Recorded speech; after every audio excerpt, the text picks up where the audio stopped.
October 1st, 2025. Midnight. The United States government shuts down. NASA's website goes dark. Social media falls silent. And precisely then, at that exact moment, an interstellar visitor named 3I Atlas enters the observation window at Mars 30 million kilometers away, where our orbiters wait with cameras pointed at the sky. Coincidence? Maybe. But here's what kept me awake as all this unfolded. The timing is so perfect it almost feels scripted. Was this bureaucratic chaos, or the most convenient blackout in modern space history? Stay with me through this late-night investigation, because by the end, you'll know exactly what happened during those silent days in October, what the data actually shows, and why this story matters more than we think. Part 1. The shutdown and the arrival, the unnerving coincidence. First, let me explain what we're dealing with here. On October 1st, 2025, the United States government officially shut down. Not with a bang, not with ceremony, just the quiet click of funding running dry. Federal agencies go dark, websites stop updating. NASA, the agency that put boots on the moon and rovers on Mars, posts a single message on its homepage.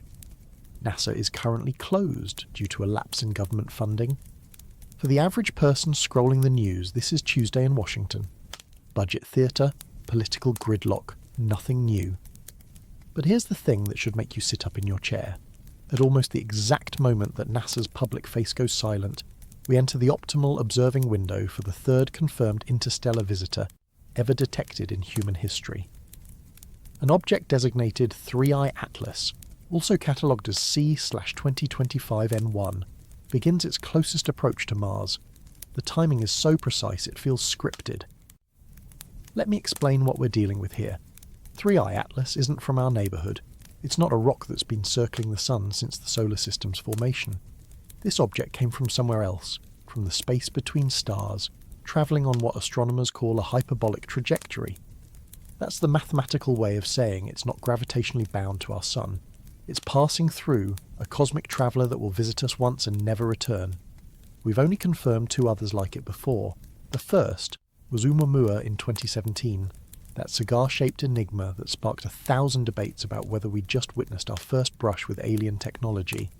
The second was Borisov in 2019, which looked more like a normal comet and calmed some nerves. 3I Atlas is number 3, discovered on July 1st, 2025 by the Atlas survey system, which is fitting since that's literally what it's named after.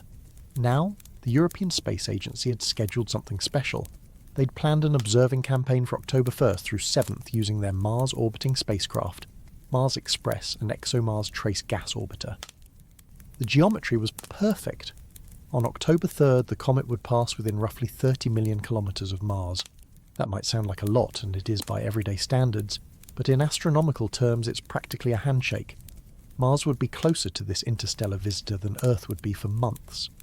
The Martian orbiters, equipped with cameras and spectrometers, would have a front-row seat to something humanity had never observed before, an interstellar object at relatively close range from a planetary vantage point other than Earth. But here's where the story gets interesting in that uncomfortable, prickling the back of your neck kind of way. During a government shutdown, NASA suspends most of its public-facing operations. The websites don't get updated. NASA TV goes quiet. Press releases stop. Social media accounts fall silent. The agency's communication machinery, which normally churns out stunning images and mission updates daily, simply stops. Only what they call accepted operations continue, the activities necessary to protect life and property. That means the International Space Station keeps flying. Critical satellites keep operating. But the public doesn't get to see what's happening. It's not malicious.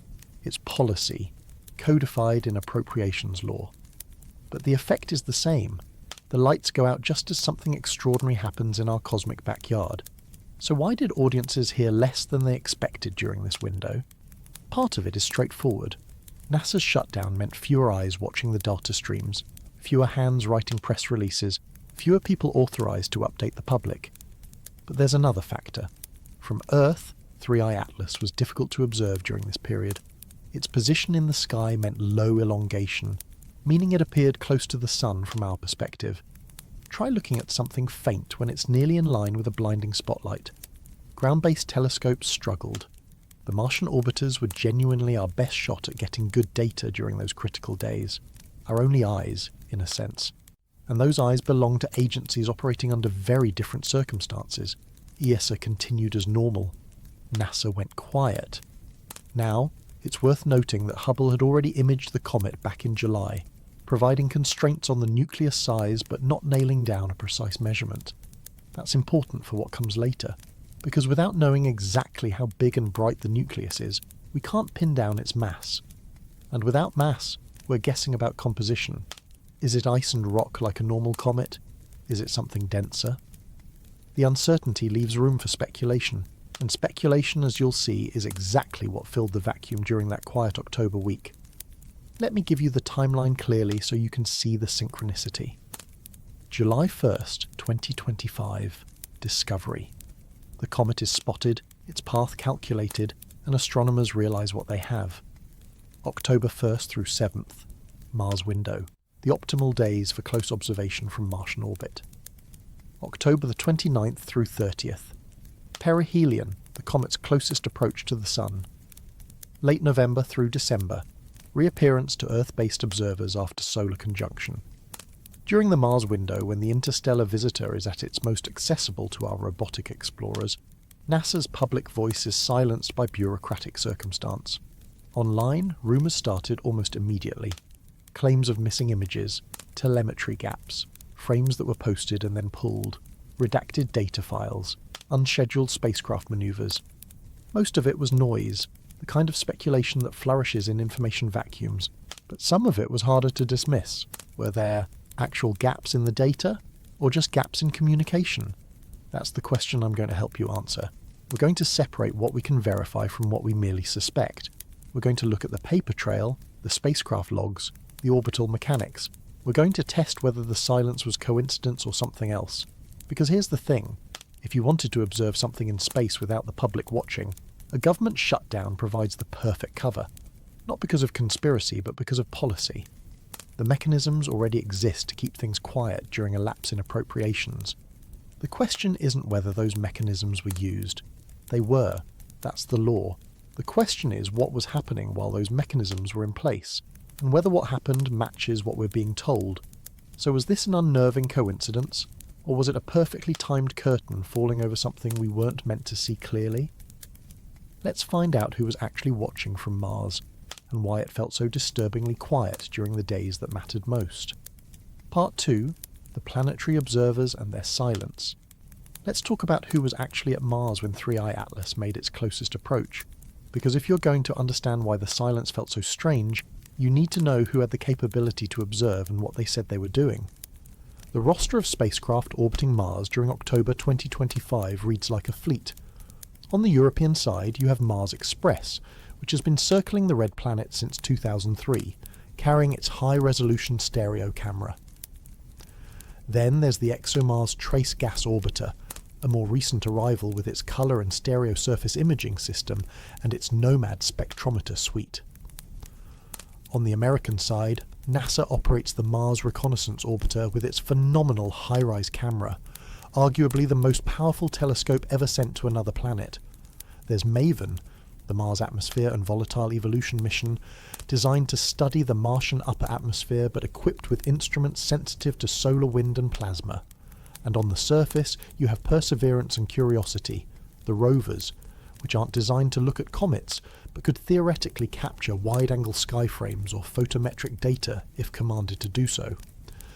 The European Space Agency was transparent about their plans.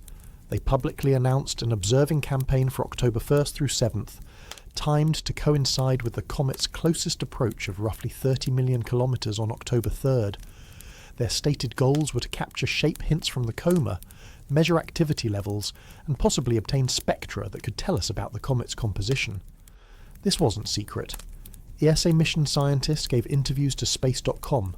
They talked about the geometry, the challenges of observing a faint object at that distance, and their excitement about studying an interstellar visitor.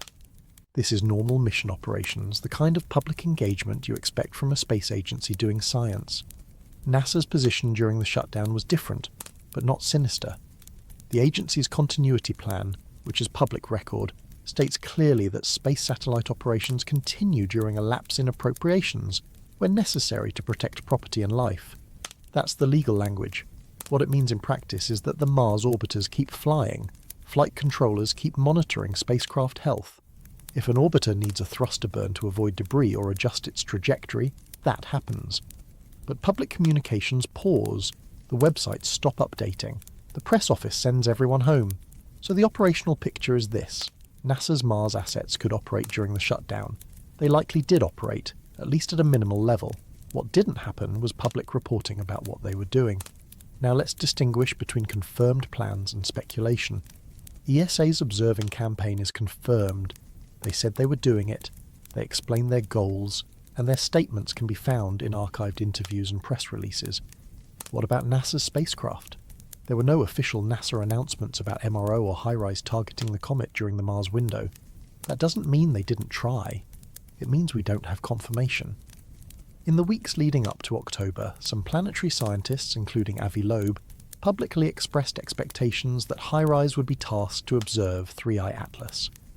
Loeb is the Harvard astronomer who's been the most vocal proponent of the idea that ʻOumuamua might have been artificial, so his interest in this object is understandable. He has a track record of pushing for aggressive observation campaigns of interstellar visitors. But expecting something and confirming it are different things. Let's talk about capabilities because that matters for understanding what was even possible.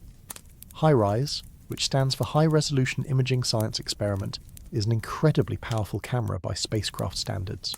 It can resolve features as small as 30 centimeters across when imaging the Martian surface from orbit. But 3I Atlas wasn't on the Martian surface. It was 30 million kilometers away. At that range, HiRISE's resolution would drop to roughly 30 kilometers per pixel, maybe better under ideal circumstances. You're not going to resolve the nucleus. You're not going to see surface features. What you could get is photometry, basically measuring how bright the object is and how that brightness changes over time. You could potentially detect asymmetries in the coma, the cloud of gas and dust surrounding the nucleus. You could gather data on the comet's shape through its light curve. That's not nothing. That's scientifically useful, but it's not the kind of close-up imagery people imagine when they hear HiRISE pointed at a comet. From Earth during this period, observing 3I Atlas was genuinely difficult. Low elongation meant the comet appeared close to the Sun in our sky. Observatories have to be very careful when pointing instruments near the Sun because of the risk of damage and the overwhelming glare. Some observations were possible, particularly from high-altitude sites during twilight, but they were challenging. This made the Mars-based assets even more strategically important. They had a geometry advantage. They were looking at the comet from a different angle, one that didn't involve fighting the Sun's glare. If we were going to get good data during early October, Mars was the place to be. So let's address the silence directly. During a shutdown, NASA's website updates slow to a crawl or stop entirely. NASA TV goes off the air except for ISS coverage, and even that's minimal. Social media accounts post nothing. The press office doesn't issue releases. This is all policy-driven. The Anti-Deficiency Act, which is the federal law that governs government operations during funding lapses, prohibits agencies from spending money they don't have. That includes paying web developers to update sites, paying communication specialists to write press releases, even paying for some server costs in extreme cases. The result is informational silence. But here's the critical distinction. Informational silence is not the same as operational silence. The spacecraft keep flying. The data keeps coming down, at least the critical safety data. What doesn't happen is the curation and public release of science data. As of October 1st, there have been no NASA press releases detailing Mars Reconnaissance Orbiter or rover observation products of 3I Atlas. Is that suspicious? Not necessarily. It's expected during a shutdown. Science results take time to process and release even under normal circumstances. During a shutdown, that pipeline stops completely. The data might be sitting on a server somewhere, waiting for scientists to return to their desks, waiting for funding to resume so people can be paid to analyse it. Or the observations might not have happened at all. Or they might have happened and produced nothing interesting. Without official confirmation, we're left guessing.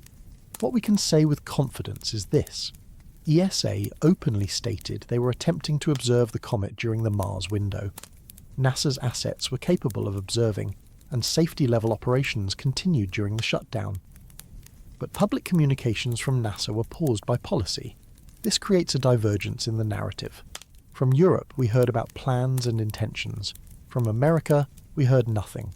Not because NASA scientists weren't interested, but because the machinery of public communication was turned off.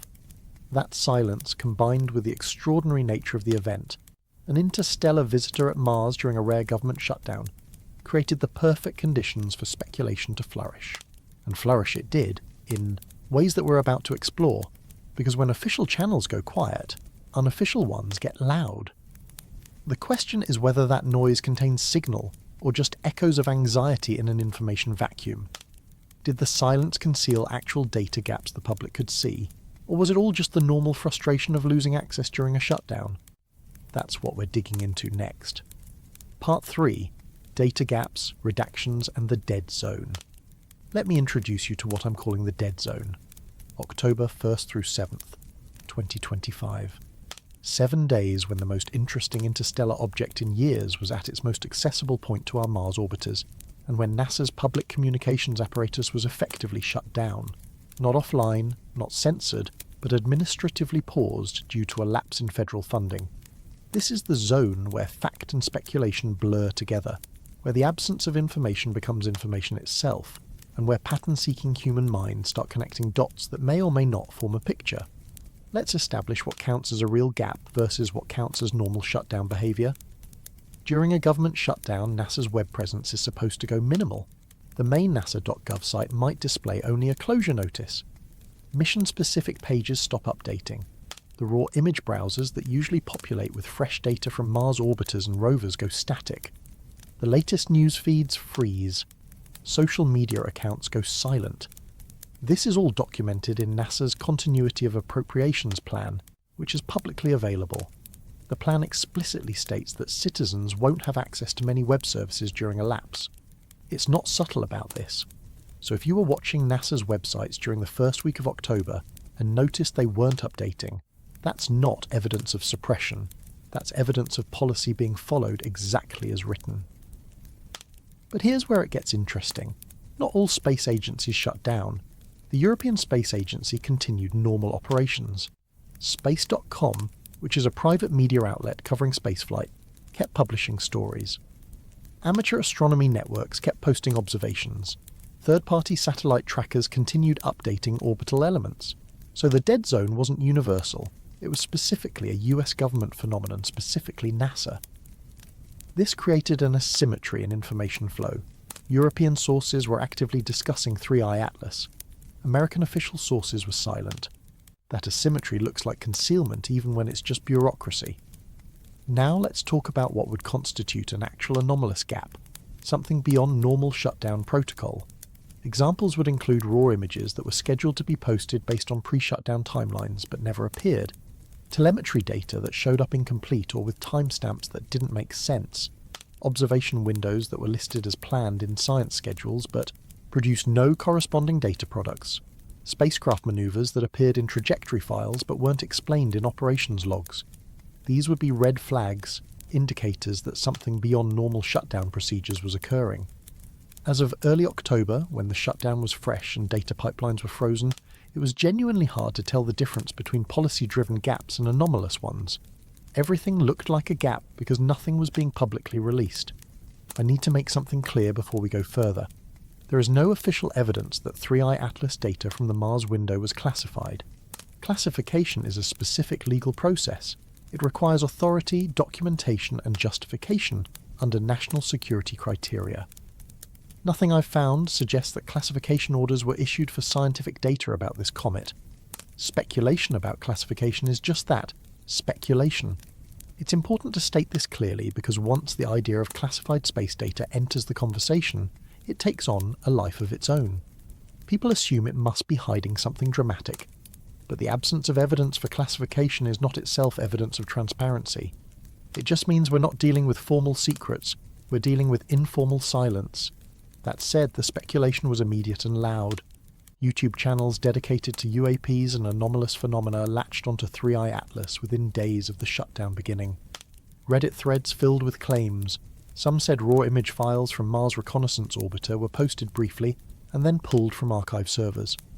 Others claimed that FITS files, which are the standard format for astronomical data, showed signs of redaction when examined at the pixel level. Still others insisted that spacecraft had performed unscheduled manoeuvres during the window, burns that appeared in telemetry but weren't explained in public-facing documentation. I'm presenting these as unconfirmed claims, not as facts. They're part of the story because they shaped public perception during the dead zone, but unverified internet claims are not evidence, they're hypotheses waiting for data. So how do you test these claims? How do you separate real anomalies from misunderstandings and fabrications? Here's a simple checklist you can use when data eventually gets released. First, check timestamps. Do the observation times match the planned windows that ESA and other sources discussed before the shutdown? If images or spectra were supposed to be taken on October 3rd during the closest approach, and they show up later with October 3rd timestamps, that's consistent. If they show up with different dates or no-date metadata, that's weird.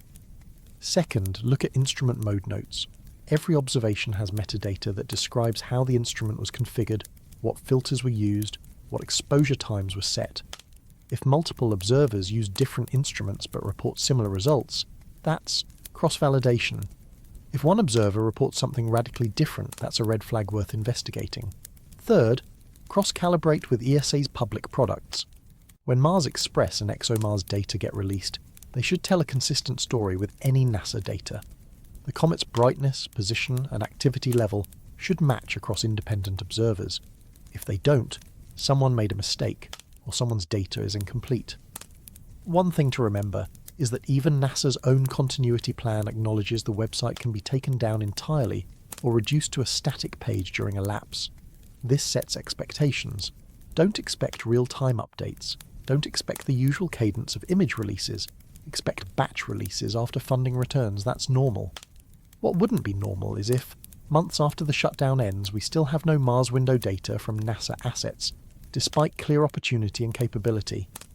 That would suggest either the observations didn't happen, which would be a missed scientific opportunity worth questioning, or they did happen and are being withheld, which would require explanation. I want to encourage skeptical patience here. The comet passes through solar conjunction from Earth's perspective around late October and into November. It becomes difficult or impossible to observe from ground-based telescopes during that period, but it re-emerges in late November and December. That reappearance offers a chance to validate any claims of anomalous behaviour during the Mars window. If people are claiming the comet did something strange in early October, brightened unexpectedly, showed unusual spectral features, or changed its trajectory, those effects should have ongoing consequences. The post-conjunction data will either support or refute those claims. Patience and attention to detail will give us answers that speculation cannot. So here's where we are. The dead zone existed. That's not controversial. NASA's public communications paused during the optimal Mars observing window due to the shutdown. That's documented fact. Speculation about missing or manipulated data emerged immediately. That happened, and it's part of the cultural story around this event. But actual evidence of data suppression, as opposed to normal shutdown-driven delays, has not been verified as of early October. The gaps we see are mostly policy-driven. Whether there are real anomalies hiding within those policy-driven gaps is something we'll only know when the data pipelines reopen and the batch releases begin. Until then, the dead zone remains what it is, a frustrating blank space in the timeline that could be completely innocent or could be concealing something worth a second look. And that uncertainty is exactly the kind of thing that drives people to ask the next logical question. Did the comet itself behave oddly, or is all of this just noise around a normal celestial event? Let's look at the trajectory math and see if the orbit tells us anything the silence doesn't. Part 4. Anomalous signals, Doppler shifts and orbital perturbations. We need to talk about the comet's path because this is where speculation meets mathematics, and mathematics doesn't care about government shutdowns or narrative. 3i Atlas is following a hyperbolic orbit. That's the first critical fact. Hyperbolic means it's not bound to the sun. It came from interstellar space, it's swinging around our star, and it's heading back out, never to return. The orbital elements place perihelion, the closest point to the sun, at approximately October 29th through 30th, 2025, at a distance of about 1.36 astronomical units. That's a bit farther out than Earth's orbit. On October 3rd, the comet passed within about 0.19 astronomical units of Mars, which translates to roughly 30 million kilometres. Those numbers come from orbit fits based on observations taken from Discovery in July through September, calculated by the Minor Planet Center and confirmed by JPL's Solar System Dynamics Group. Here's how orbital determination works in practice. Observers around the world, professional observatories and amateur astronomers measure the comet's position against the background stars. Each measurement gives you a right ascension and declination, essentially cosmic latitude and longitude, plus a timestamp. You collect dozens or hundreds of these measurements as the object moves across the sky. Then you fit an orbit, a mathematical model that predicts where the object should be at any given time based on the sun's gravity. If the observations match the predictions, your orbit is good. If there are residuals, differences between where you observed the object and where the model says it should be, you look for explanations. Maybe your measurements have errors. Maybe the object is accelerating due to forces other than gravity. Comets are famous for non-gravitational forces. When ice on a comet's nucleus heats up and sublimates, it jets away as gas, and that gas carries momentum. The nucleus experiences a tiny rocket effect. Depending on the spin state and the location of the active areas, this can nudge the comet's orbit in predictable or unpredictable ways. Astronomers model this with something called non-gravitational parameters, extra terms in the orbit equations that account for thrust from outgassing. For most comets, these parameters are small but measurable. They explain residuals of a few arcseconds over months of observation. For 3i Atlas, what we do have, as of early October, is Hubble Space Telescope imaging from July that constrains the nucleus size and confirms active dust production. The Hubble data gives an upper limit on the radius and shows a clearly developed coma, which means the nucleus is warm enough and volatile enough to produce gas and dust. That's consistent with cometary behaviour, not an inert rock. What we don't have, and this is critical, are peer-reviewed claims of anomalous Doppler shifts or unexpected delta-V events during the Mars window. Let me unpack that. Doppler shifts are changes in the frequency of light or radio signals caused by motion toward or away from the observer. If you're observing a comet and you measure its spectrum, absorption or emission lines will be shifted from their rest wavelengths by an amount that depends on the comet's velocity along your line of sight. If the comet suddenly accelerated in a way not explained by solar gravity or normal outgassing, you'd see an unexpected change in that Doppler shift. Similarly, if you're tracking the comet's position very precisely and you notice it's not where your gravitational model predicts, that's a delta-V event, a velocity change. Space telescopes and radar observatories can detect positional changes equivalent to accelerations of fractions of a millimetre per second squared over days or weeks. It's incredibly sensitive. As of early October, the public orbital solutions for 3i Atlas don't show signs of large unexpected accelerations. The Minor Planet Center's most recent orbit fits are consistent with a comet experiencing some level of non-gravitational force due to outgassing, which is normal. The orbital eccentricity remains hyperbolic, meaning it's leaving the solar system. There's no indication it's being deflected onto a bound orbit or ejected faster than physics would predict. Now, could there be subtle anomalies that haven't been published yet? Absolutely. Orbital refinement is an ongoing process. As more observations come in, especially after the post-conjunction reappearance, the orbit will be updated. If those updates reveal something strange that wasn't obvious in the preliminary fits, we'll see it in the published elements. The Minor Planet Center and JPL publish updates regularly, and their data is public. You can check it yourself. The ESA observation campaign with Mars Express and ExoMars aim to capture shape hints and brightness variations. At 30 million kilometres, even their best cameras wouldn't resolve the nucleus. What they could measure is how the brightness changes over time, which tells you about the rotation state and the shape. If the nucleus is elongated and tumbling, you get a periodic light curve. If the coma is asymmetric, maybe brighter on one side due to a localized jet, that shows up as a time-varying signal. These are exactly the kinds of observations that could reveal non-gravitational effects or structural oddities, but only after the data is analysed. As of the shutdown week, we hadn't seen ESA's results. That doesn't mean they found nothing. It means they haven't published yet, which is normal. Science takes time. Now let's address the popular claims circulating in less formal spaces. Some online discussions have suggested that military or classified space tracking assets detected unusual Doppler signatures during the Mars window. The US Space Force and other national security space entities do track objects. They have powerful radar and optical systems, but there's no public confirmation that any of these systems were tasked to observe 3I Atlas, and certainly no confirmation of anomalous findings. Treating these claims as anything more than speculation would be irresponsible without supporting evidence. I mention them because they're part of the cultural story, not because they're verified. If outgassing jets did produce small accelerations, where would they show up? In the orbit fits, as I mentioned, but also potentially in imaging. A bright jet on one side of the nucleus would create an asymmetry. Spectroscopy could detect the composition of the jet material, whether it's water, carbon monoxide, methane, or something else. Ground-based observers did obtain some spectra of 3I Atlas in July and August, and those showed features consistent with typical cometary volatiles. If something radically different was detected in October, we'd expect papers to start appearing by now, at least as preprints. As of early October, no such papers have surfaced. That suggests the preliminary answer is the comet is behaving like a comet. Here's my promise to you. After the post-conjunction observations in late November and December, after the Mars data gets publicly released, we'll revisit the orbital solutions. The Minor Planet Center will update their elements. JPL will update their Horizons database. If the orbit changed in unexpected ways during October, those updates will show it. If the mass estimate changes significantly, that'll show up too. If new spectroscopy reveals something bizarre, that'll be published. The scientific process is slow, but it's transparent. We'll have answers, and we'll compare them to the claims being made now. That's the test. If the anomalies people are worried about are real, they'll leave traces that survive peer review.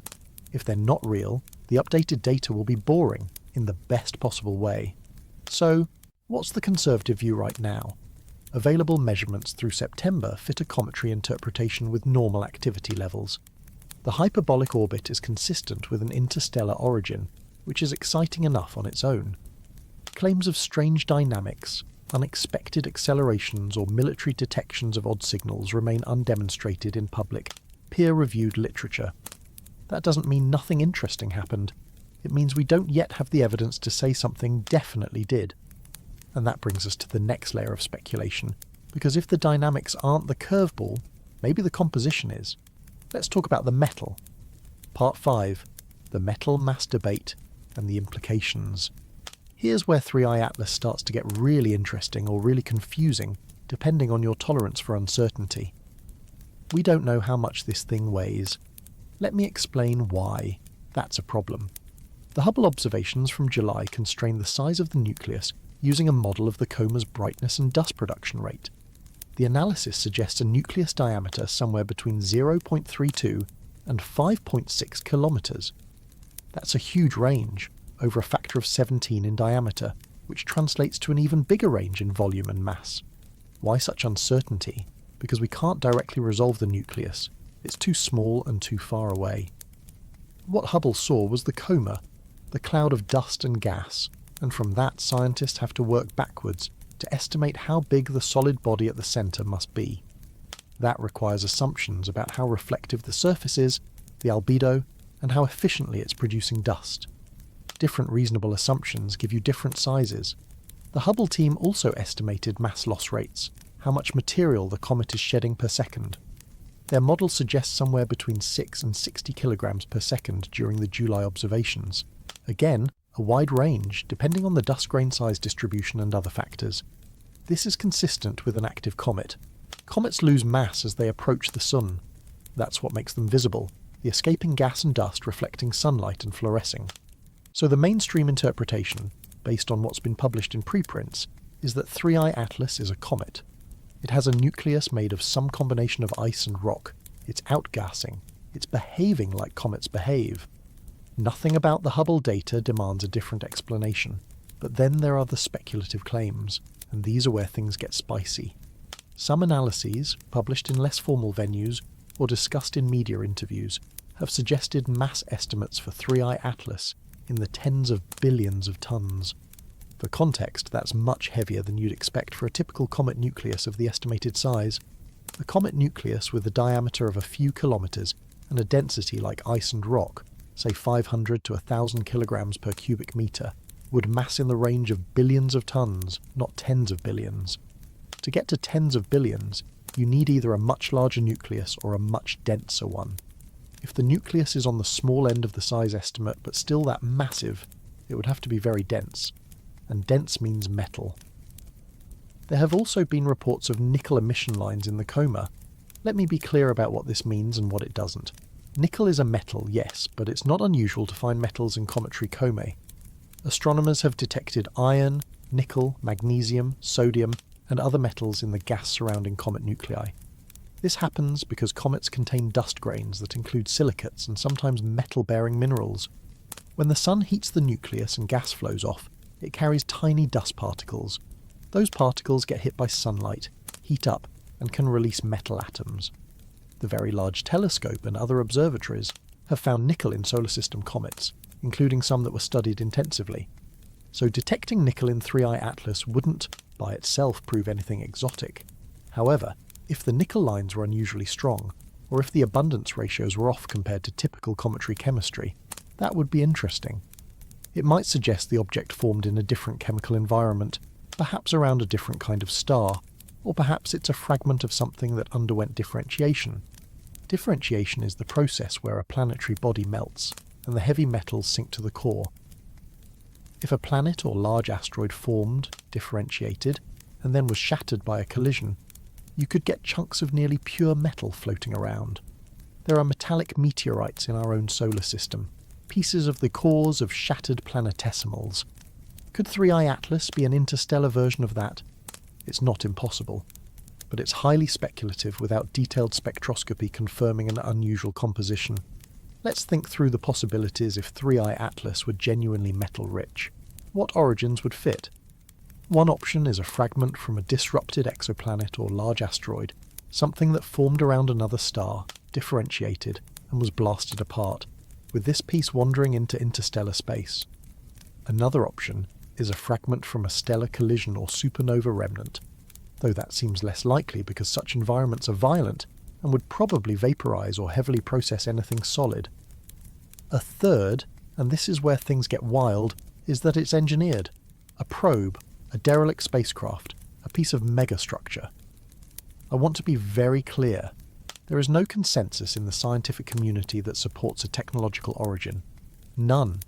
The detection of nickel or a high mass estimate does not equal proof of artificiality. But the combination of unknowns, the mass uncertainty, the composition questions, and the timing of the Mars window during the shutdown creates a space where speculation thrives. If 3I Atlas were dense and metal-rich, the strategic implications would be significant even without invoking technology. A large metallic object passing through the inner solar system would be of immense interest for resource utilization concepts. There's serious discussion in aerospace and mining industries about capturing and utilizing asteroids for their metal content. An interstellar object, even if you couldn't capture it because it's on a hyperbolic trajectory, would be a scientific goldmine. You'd want every instrument you have pointed at it. You'd want samples if remotely possible, which it's not with current technology, but you'd at least want exhaustive remote sensing. So if there were indications this thing was unusual in composition, that could explain a heightened level of interest, even classified interest, from certain parties. That's speculation, but it's grounded speculation. Now, here's the psychology angle. A big unknown during a quiet week is perfect fuel for theories. Human beings are pattern seekers. When official channels are silent, we fill the void with narrative. The shutdown created that void. The extraordinary nature of an interstellar visitor amplified the stakes, and the uncertainty about mass and composition, which is genuinely present in the scientific data, provided the raw material for more elaborate ideas. I'm not dismissing curiosity. I'm contextualizing it. The questions being asked are not unreasonable. The problem is that we don't yet have the answers, and in the absence of answers, some people jump to conclusions. What would falsify the metal monster hypothesis? Several things. If further observations tighten the size estimate and the albedo in a way that brings the mass down to normal cometary values, that would do it. If spectroscopy shows composition consistent with ices and typical silicate dust, that would weaken the metal case significantly.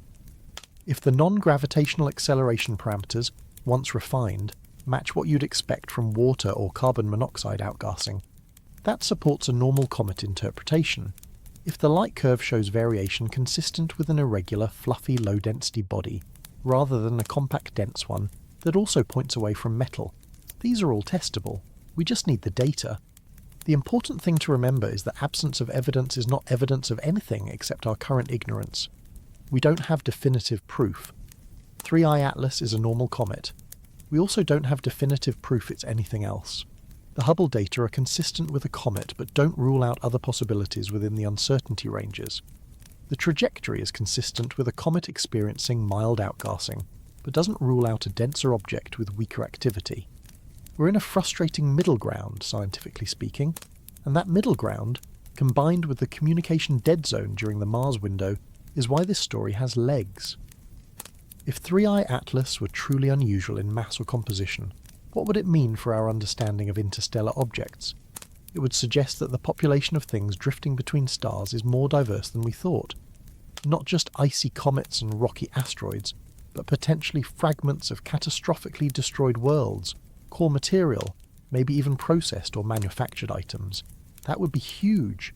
It would change how we think about interstellar space. Instead of mostly empty with occasional pristine planetesimals, it might be a graveyard of shattered systems, a museum of cosmic violence, or, in the most speculative case, a highway with travellers, intentional or derelict. But we're getting ahead of the data. The next step is to see what the post-shutdown releases show. Does the mass estimate tighten? Does the spectroscopy clarify composition? Does the orbit tell a boring or interesting story? Those are the questions that will matter in the coming months. So here's the promise I'm making. If data emerges that fundamentally changes our understanding of 3I Atlas, we'll revisit every claim being made now. The metal hypothesis, the mass estimates, the resource angle, and yes, the artifact angle, as uncomfortable as that might make some people. Science advances by testing ideas, not by dismissing them out of hand, but it also advances by proportioning belief to evidence. Right now, the evidence is thin and the uncertainty is wide. That's honest. That's where we are. And if you're frustrated by that, welcome to the scientific process. It's slow, it's messy, and it doesn't care about our desire for immediate answers, but it does eventually deliver truth, or at least gets us closer to it. Next, we need to talk about who could keep secrets if there were secrets to keep. Because if data were sensitive, the mechanism for suppression is as important as the motivation. Let's talk about agency politics and classified projects. Part 6. Internal friction, agency politics and classified projects. To understand how information can be controlled, you need to understand how government space operations actually work during a shutdown. Let me walk you through the bureaucratic machinery, because it's less dramatic than conspiracy theories imagine, but potentially more effective. NASA operates under something called the Continuity of Appropriations Plan, which is legally required whenever there's a lapse in federal funding. The plan is detailed. It specifies which employees are furloughed, which are accepted, and what activities continue. The categories are strict. Accepted activities include protection of life and property. That means the International Space Station, absolutely. Flight controllers keep the crew safe. Satellite operations that prevent loss of expensive assets, or that protect critical infrastructure, those continue too. Public communications, not accepted. Website updates, not accepted. Social media, not accepted. Press releases, not accepted. You see the pattern. What this means in practice for Mars orbiters is that flight operations teams can work if necessary to keep the spacecraft safe. If Mars reconnaissance orbiter needs a maneuver to avoid debris, even hypothetically, that happens.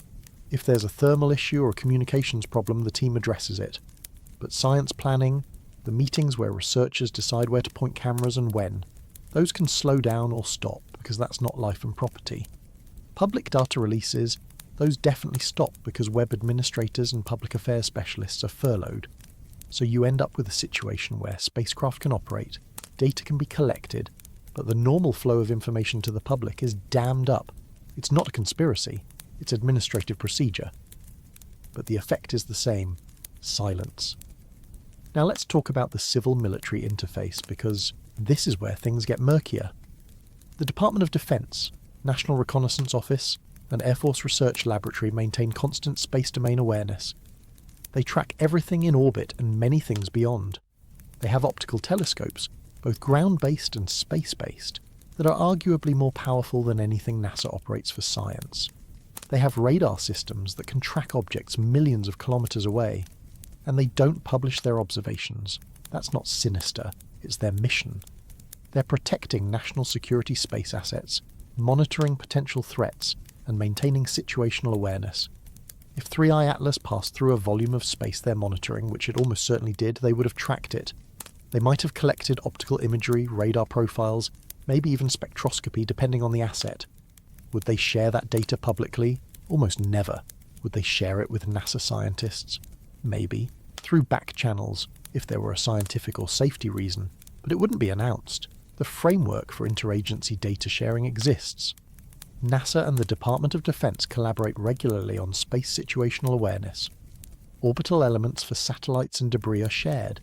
If a commercial satellite is at risk of collision, data flows between agencies to solve the problem. This cooperation is routine and mostly invisible to the public. Could it continue during a NASA shutdown? Absolutely. The military side doesn't shut down. Their funding continues under separate appropriations. So if military sensors were observing 3i Atlas and flagged something unusual, that information could flow to accepted NASA personnel, the flight controllers and mission safety staff who are still working, without ever entering the public communication pipeline that's been shut off. You could have a situation where data exists, where decisions are being made based on that data, and where the public hears nothing, all within perfectly legal frameworks. Not because of conspiracy, but because of jurisdiction and funding law. ESA's transparency during the same period highlights the divergence. The European Space Agency continued normal operations. They published updates. Scientists gave interviews. When asked about 3i Atlas, they talked openly about their observation plans. Space.com ran articles quoting mission scientists by name. This created a narrative asymmetry. Europe looked open, America looked silent. But the reason for America's silence was the Anti-Deficiency Act and the Continuity Plan, not a deliberate decision to hide scientific findings. Or at least, that's the most straightforward explanation. The alternative is that the shutdown provided convenient cover for withholding information that would have been withheld anyway. Distinguishing between those two scenarios requires evidence we don't have access to yet. Let me explain the Anti-Deficiency Act more clearly because it's the legal backbone of all this. The Act, originally passed in 1884 and amended several times since, prohibits federal employees from spending or obligating funds that haven't been appropriated by Congress. Violating it is a felony.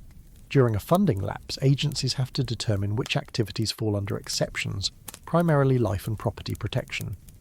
Those determinations are documented. Agencies submit their plans to the Office of Management and Budget.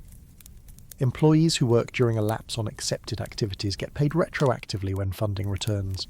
Employees who work on non-accepted activities, even accidentally, are breaking the law. This creates enormous caution. Managers furlough people liberally to avoid any appearance of violating the Act. The result is that even activities that might seem important, like updating a website to inform the public about an interstellar visitor, get shut down because they're not legally accepted. Now consider the political optics. NASA's continuity plan actually states, in plain language, that citizens won't have access to nasa.gov or NASA TV during a lapse. That's on page 7 of the 2024 version of the plan, publicly available as a PDF. The agency's telling you in advance that they're going to go dark. So when they do go dark, it's not a surprise and it's not evidence of wrongdoing. But here's the problem. Most people don't read continuity plans. Most people don't think about the Anti-Deficiency Act. What people see is that something extraordinary is happening in space, and NASA is silent. That gap between legal procedure and public perception is where conspiracy narratives grow. If something unexpected did appear during the Mars window, which chain of authority would decide what gets shared? That's a critical question. If a NASA spacecraft observed something anomalous, the data would first go to the mission science team. But if those scientists are furloughed, who's looking at the data? The accepted operations staff, the flight controllers. Their job is spacecraft safety, not science analysis. If they saw something in a raw image that seemed odd, would they even know what they're looking at? Would they have the authority to call in furloughed scientists? Maybe, if it posed a safety issue. But if it's just scientifically interesting, not safety critical, it might sit in a queue until the shutdown ends. Alternatively, if military sensors saw something, the decision chain goes through defense and intelligence agencies. Those decisions are classified by default. The public wouldn't hear about it unless there were a policy decision to declassify and release. Those decisions can take months or years.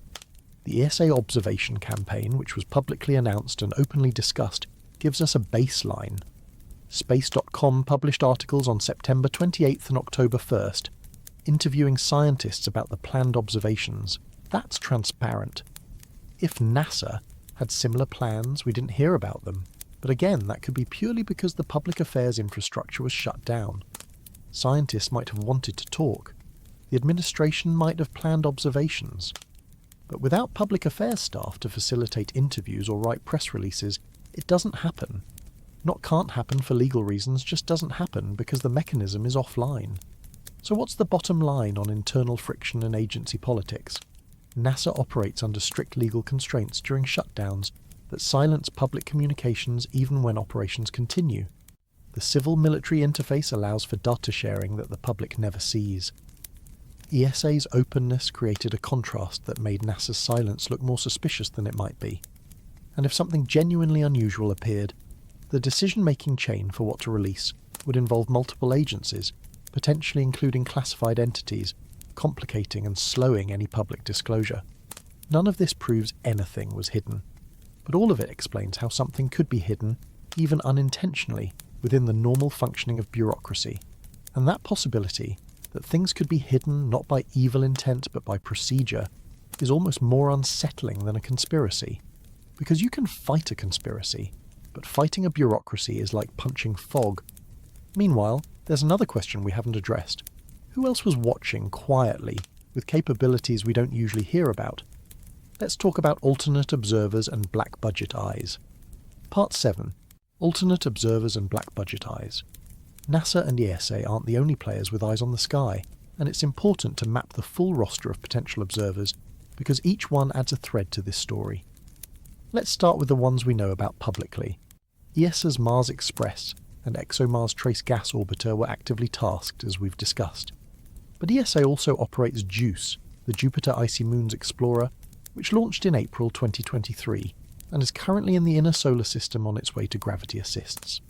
According to planning documents and some preprint discussions, JUICE had a potential observing opportunity for 3I Atlas in November 2025, constrained by thermal and pointing limitations. That's after perihelion, but still potentially valuable for post-perihelion activity measurements. Then there's China's Tianwen-1, which has been orbiting Mars since February 2021. China's space program is less transparent than ESA's, but Tianwen-1 has cameras. Did they observe the comet? We don't know. They haven't announced observations, but absence of announcement doesn't mean absence of observation. There's also been discussion in the planetary science community about the Psyche mission's trajectory. Psyche is a NASA mission that launched in October 2023, headed for the metal-rich Asteroid 16 Psyche. Some preprints explored whether Psyche's cameras could be opportunistically pointed at 3I Atlas during its cruise phase. The geometry was discussed as potentially favourable for certain dates. Whether that happened is unclear. Psyche's primary mission is the asteroid, not comet observations, but spacecraft have been used for targets of opportunity before. It's plausible, but unconfirmed. Now let's talk about the observers that don't publish. Ground-based radar systems operated by the military and intelligence community can track objects in deep space. The most powerful of these is the Space Fence, operated by the US Space Force, which is an S-band radar on Kwajalein Atoll in the Marshall Islands. Space Fence is designed to track satellites and debris in Earth orbit, but in principle, radar can detect objects much farther away if they're large enough, and the radar is powerful enough. Could Space Fence or other classified radar systems have gotten a return from 3I Atlas? It's not impossible, but it's unlikely. The comet was tens of millions of kilometers away during the Mars window. Radar sensitivity drops with the fourth power of distance, so you need a very large target or an absurdly powerful radar. For context, planetary radar systems like Arecibo, Rest in Peace and Goldstone could detect near-Earth asteroids out to a few million kilometers under good conditions. 3I Atlas was 10 times farther during the Mars window. Radar detection seems improbable, but I can't rule it out entirely. Classified optical telescopes are another story. The National Reconnaissance Office operates space surveillance telescopes that are believed to be comparable to, or better than, the best civilian instruments. The logic is simple. If you can build a Hubble, you can build a spy satellite with similar optics pointed down instead of up. In fact, NRO donated 2 Hubble-class telescopes to NASA in 2012, hardware they had sitting around. If NRO has those capabilities, and they do, they could point them at 3i Atlas, would they? That depends on whether the comet was deemed a priority. Tracking foreign satellites, monitoring launches, and supporting intelligence operations would take precedence. But if someone with sufficient authority requested observation, or if automated tracking systems flagged the comet as anomalous, data could exist in classified channels. We wouldn't hear about it. That's the definition of classified. No public release, no confirmation, no data sharing with civilian scientists unless it goes through official declassification processes that take years. Let me be clear about something, because this is where speculation often goes off the rails. The rumours circulating online about military intercepts or classified imaging of 3i Atlas are unverified. I've seen claims on YouTube and Reddit that defence assets detected unusual signatures, that there were emergency tasking orders, that data was immediately classified. None of that has a verifiable source. No documents have leaked. No whistleblowers have come forward with credible evidence. These are stories, narratives built on the foundation of what's possible, rather than what's proven. I'm mentioning them because they're part of the cultural phenomenon around this event, not because they meet any standard of evidence. Why wouldn't black-budget censors publish their findings even if they found something extraordinary? Several reasons. Capability protection is paramount. If you reveal what your sensors can see, you reveal their capabilities, and that helps adversaries understand what they need to hide. Mission secrecy is another factor. Intelligence collection missions are classified not just because of what they find, but because of where they're looking and how. Publishing an observation of 3i Atlas might inadvertently reveal orbital parameters of a spy satellite or the sensitivity threshold of a telescope. And finally, prioritization. Defense and intelligence agencies have specific missions. Satisfying public curiosity about a comet isn't one of them. Even if data exists, there's no institutional incentive to release it and plenty of reasons not to. This creates data asymmetry. ESA openly discussed their plans and will eventually release data. NASA was silent due to the shutdown but will likely release data post-shutdown. Military and intelligence assets may or may not have data, and if they do, we'll probably never see it. That asymmetry creates an illusion of capture, a sense that someone knows more than they're saying, which is probably true but not necessarily sinister. Different organisations have different mandates. Not everything is meant to be public. Here's a litmus test we can apply later. ESA datasets, when released, will include timestamps, instrument settings, and observational metadata. NASA datasets, when released, will have the same. If both agencies observe the comet during overlapping time windows, their data should tell a consistent story. The comet's brightness, position, and spectral features should match within measurement uncertainty. If they do match, that's strong evidence against any major anomaly being suppressed. If they don't match, or if one agency's data shows something radically different, that's a red flag worth investigating. Cross-checks like this are how you test for consistency and honesty in science. The same principle applies to orbital solutions. The Minor Planet Center aggregates observations from observers worldwide and publishes updated orbital elements. Those elements are fit to all available data. If NASA's Mars orbiters contributed observations that change the orbit fit significantly, we'll see it in the MPC updates. If they didn't contribute data, or if their data is withheld, the orbit fit will be based only on ground and easy observations. That's still useful, but it's incomplete. The high-rise resolution question is worth revisiting in this context. Some speculation has centred on the idea that high-rise could have resolved structures on the nucleus, maybe seeing evidence of artificiality. Let's do the math again. High-rise is best resolution at the Martian surface. From typical orbit altitude is about 30 centimetres per pixel. The comet was 30 million kilometres away. At that distance, high-rise's angular resolution of 1 microradian translates to about 30 kilometres per pixel, not 30 centimetres. You're not resolving surface details. You're barely resolving the nucleus at all, even if it's several kilometres across. What you can measure is brightness and how it changes, which tells you about shape and activity. But the idea that high-rise could have photographed a structured object and seen panels or engines or antennae, That's not consistent with the geometry. If there was something to see at that level of detail, you'd need to be much closer. This doesn't mean HiRISE wasn't tasked. It means expectations should be calibrated to what's actually possible. The promise I'm making to you is this. When ESA releases their Mars window datasets, whenever that happens, we'll examine them.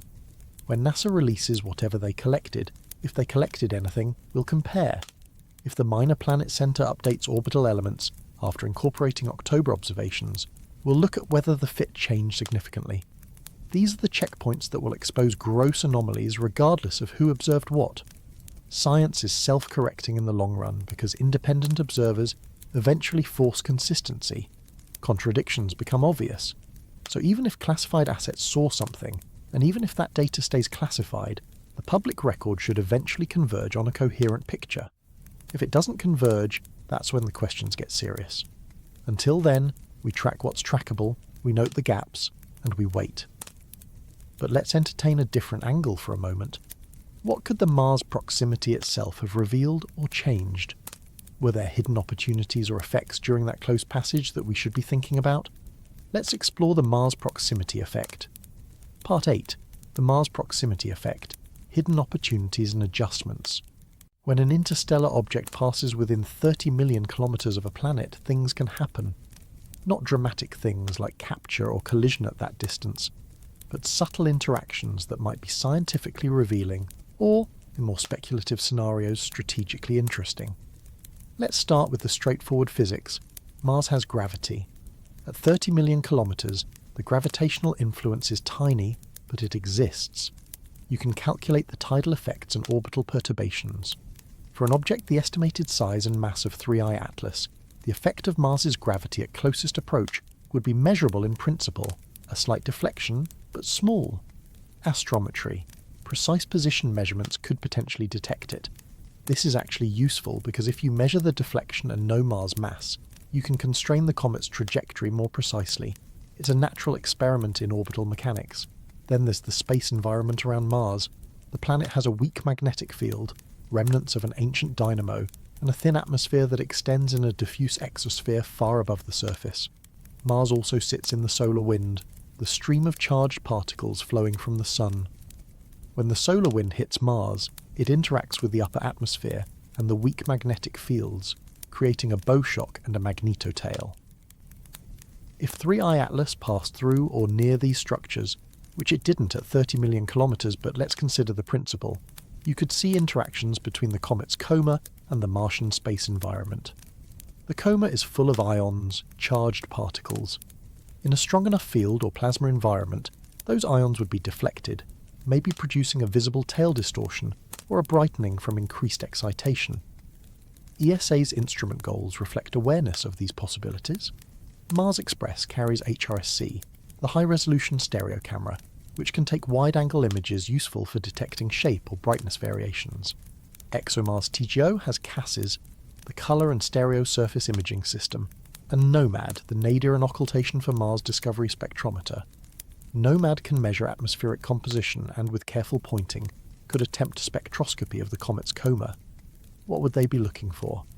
Changes in gas production rate, spectral lines from different molecules, asymmetries in the coma that might indicate jet activity.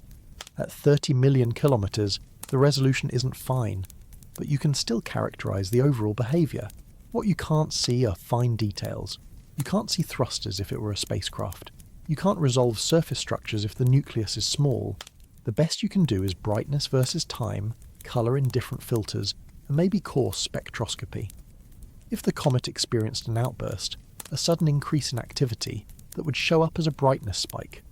Outbursts happen on comets when a fresh patch of ice is suddenly exposed to sunlight, or when a cliff collapses and releases trapped gas. They're dramatic but natural. Detecting an outburst during the Mars window would be interesting, but not necessarily anomalous. Now, let's consider a solar wind angle. Space weather varies. The Sun constantly emits the solar wind, but the density and speed fluctuate. Coronal mass ejections, or CMEs, are eruptions of plasma and magnetic field from the Sun that can race through the solar system. If a CME hit 3I Atlas near the time of the Mars window, it could spike activity. The increased particle flux would heat the nucleus more, potentially increasing gas production. The comet would brighten temporarily. This is documented behaviour for solar system comets. After a CME impact, you sometimes see a brightness increase lasting hours to days. If 3I Atlas brightened during the Mars window, and if a CME was present in the data from solar monitoring spacecraft like SOHO or STEREO, that would explain the brightening without invoking anything exotic. Correlation isn't causation, but in this case, causation is plausible. I don't have specific CME data for early October 2025 at hand, but it's checkable. Solar data is public and archived. Here's a fun, highly speculative what-if. Could any Mars orbiter have collected dust particles from the comet's tail? The coma extends outward from the nucleus as gas and dust. The dust particles are tiny, microns to millimeters, and they spread along the comet's trajectory. At 30 million kilometers, the particle density would be extremely low, but non-zero. If an orbiter happened to fly through the extended coma or tail, and if it had dust detectors, it might capture grains. This is how the Stardust mission worked, intentionally flying through a comet's coma to collect samples. Mars orbiters aren't designed for this, but they do have surfaces. In principle, dust could impact and stick. Analysing that dust later, if you could somehow retrieve it, would be the ultimate prize: physical samples from an interstellar object. Realistically, this didn't happen. The geometry was wrong, the particle density too low, and none of the Mars orbiters have sample return capability anyway. But it's a fun thought experiment and illustrates what might be technically possible with future missions. MAVEN, the Mars Atmosphere and Volatile Evolution Orbiter, is sensitive to the solar wind and the Martian upper atmosphere. Its instruments measure plasma properties, magnetic fields and energetic particles. If the solar wind conditions change significantly during the Mars window, MAVEN would detect it.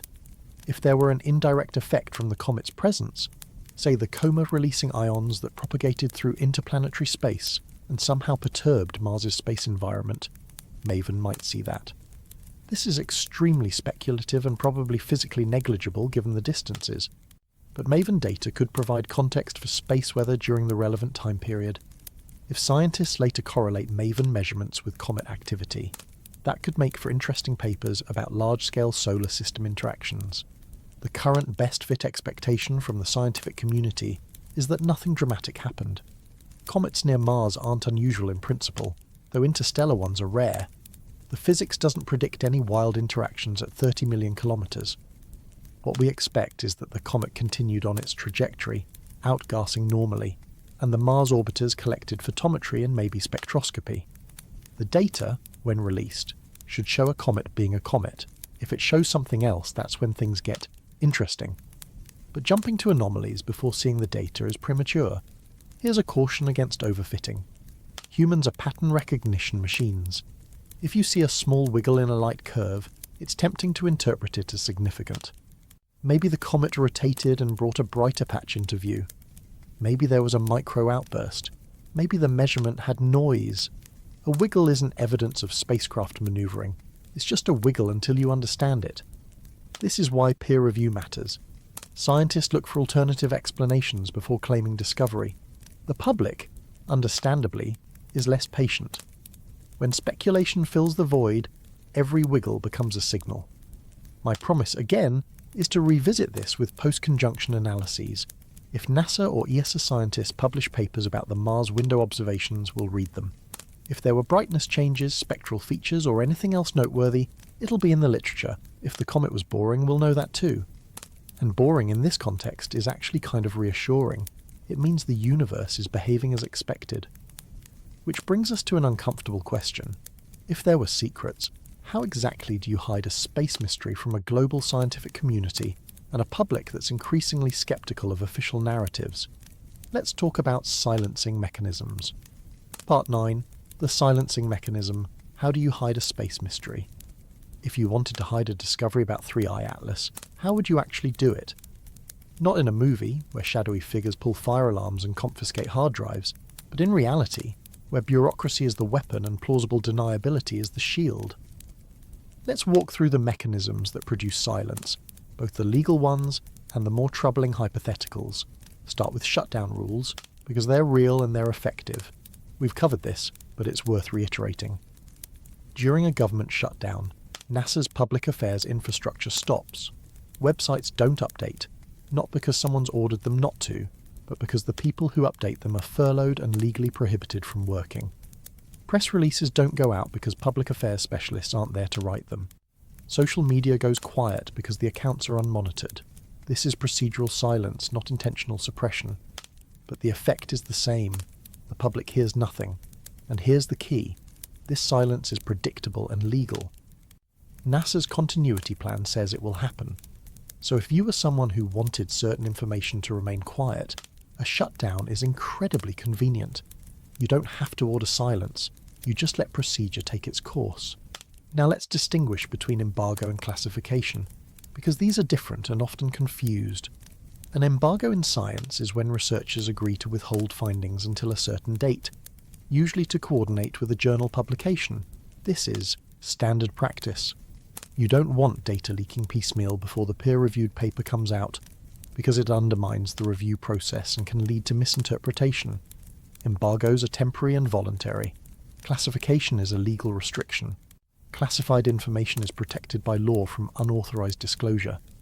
Revealing it can result in criminal charges. Classification requires authority, usually from the executive branch under national security justification. It has specific categories: confidential, secret, top secret. It requires proper handling, storage, and clearance levels for access. These are not the same thing. A scientific embargo doesn't prevent you from talking about findings. It's professional courtesy. Classification makes it illegal to talk. Don't conflate them. Are there precedents for data delays during past shutdowns? Absolutely. Every time the government shuts down, NASA's data pipelines slow or stop. Mars rover images that would normally be posted within days sit in queues. Hubble data releases are postponed. Mission websites freeze. This is documented and happens every single time. The 2018 to 2019 shutdown lasted 35 days and caused significant delays across multiple missions. Scientists complained publicly about lost productivity and delayed publications. That's the norm. So delays in 3i Atlas data releases, if they occur, would be consistent with pattern, not evidence of special treatment. But here's where it gets interesting. Format barriers. Most people don't realise that raw astronomical data isn't just images you can open in a photo viewer.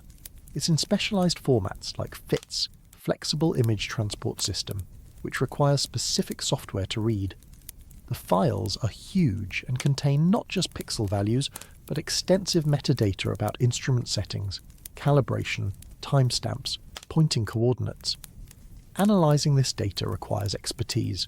You need to understand the instrument, the calibration process, the sources of noise and artifact. This creates a natural barrier to public scrutiny. Even if NASA dumps all the raw data publicly tomorrow, most people wouldn't know what to do with it. Only a small community of specialists could properly analyse it. That's not sinister, it's just technical reality. But it does mean that even open data isn't truly open to the general public. You need expertise to extract meaning. Compartmentalization is a real phenomenon in large organizations, especially those with classified or sensitive programs. Different teams work on different pieces of a project. Not everyone sees the whole picture. In intelligence work, this is deliberate.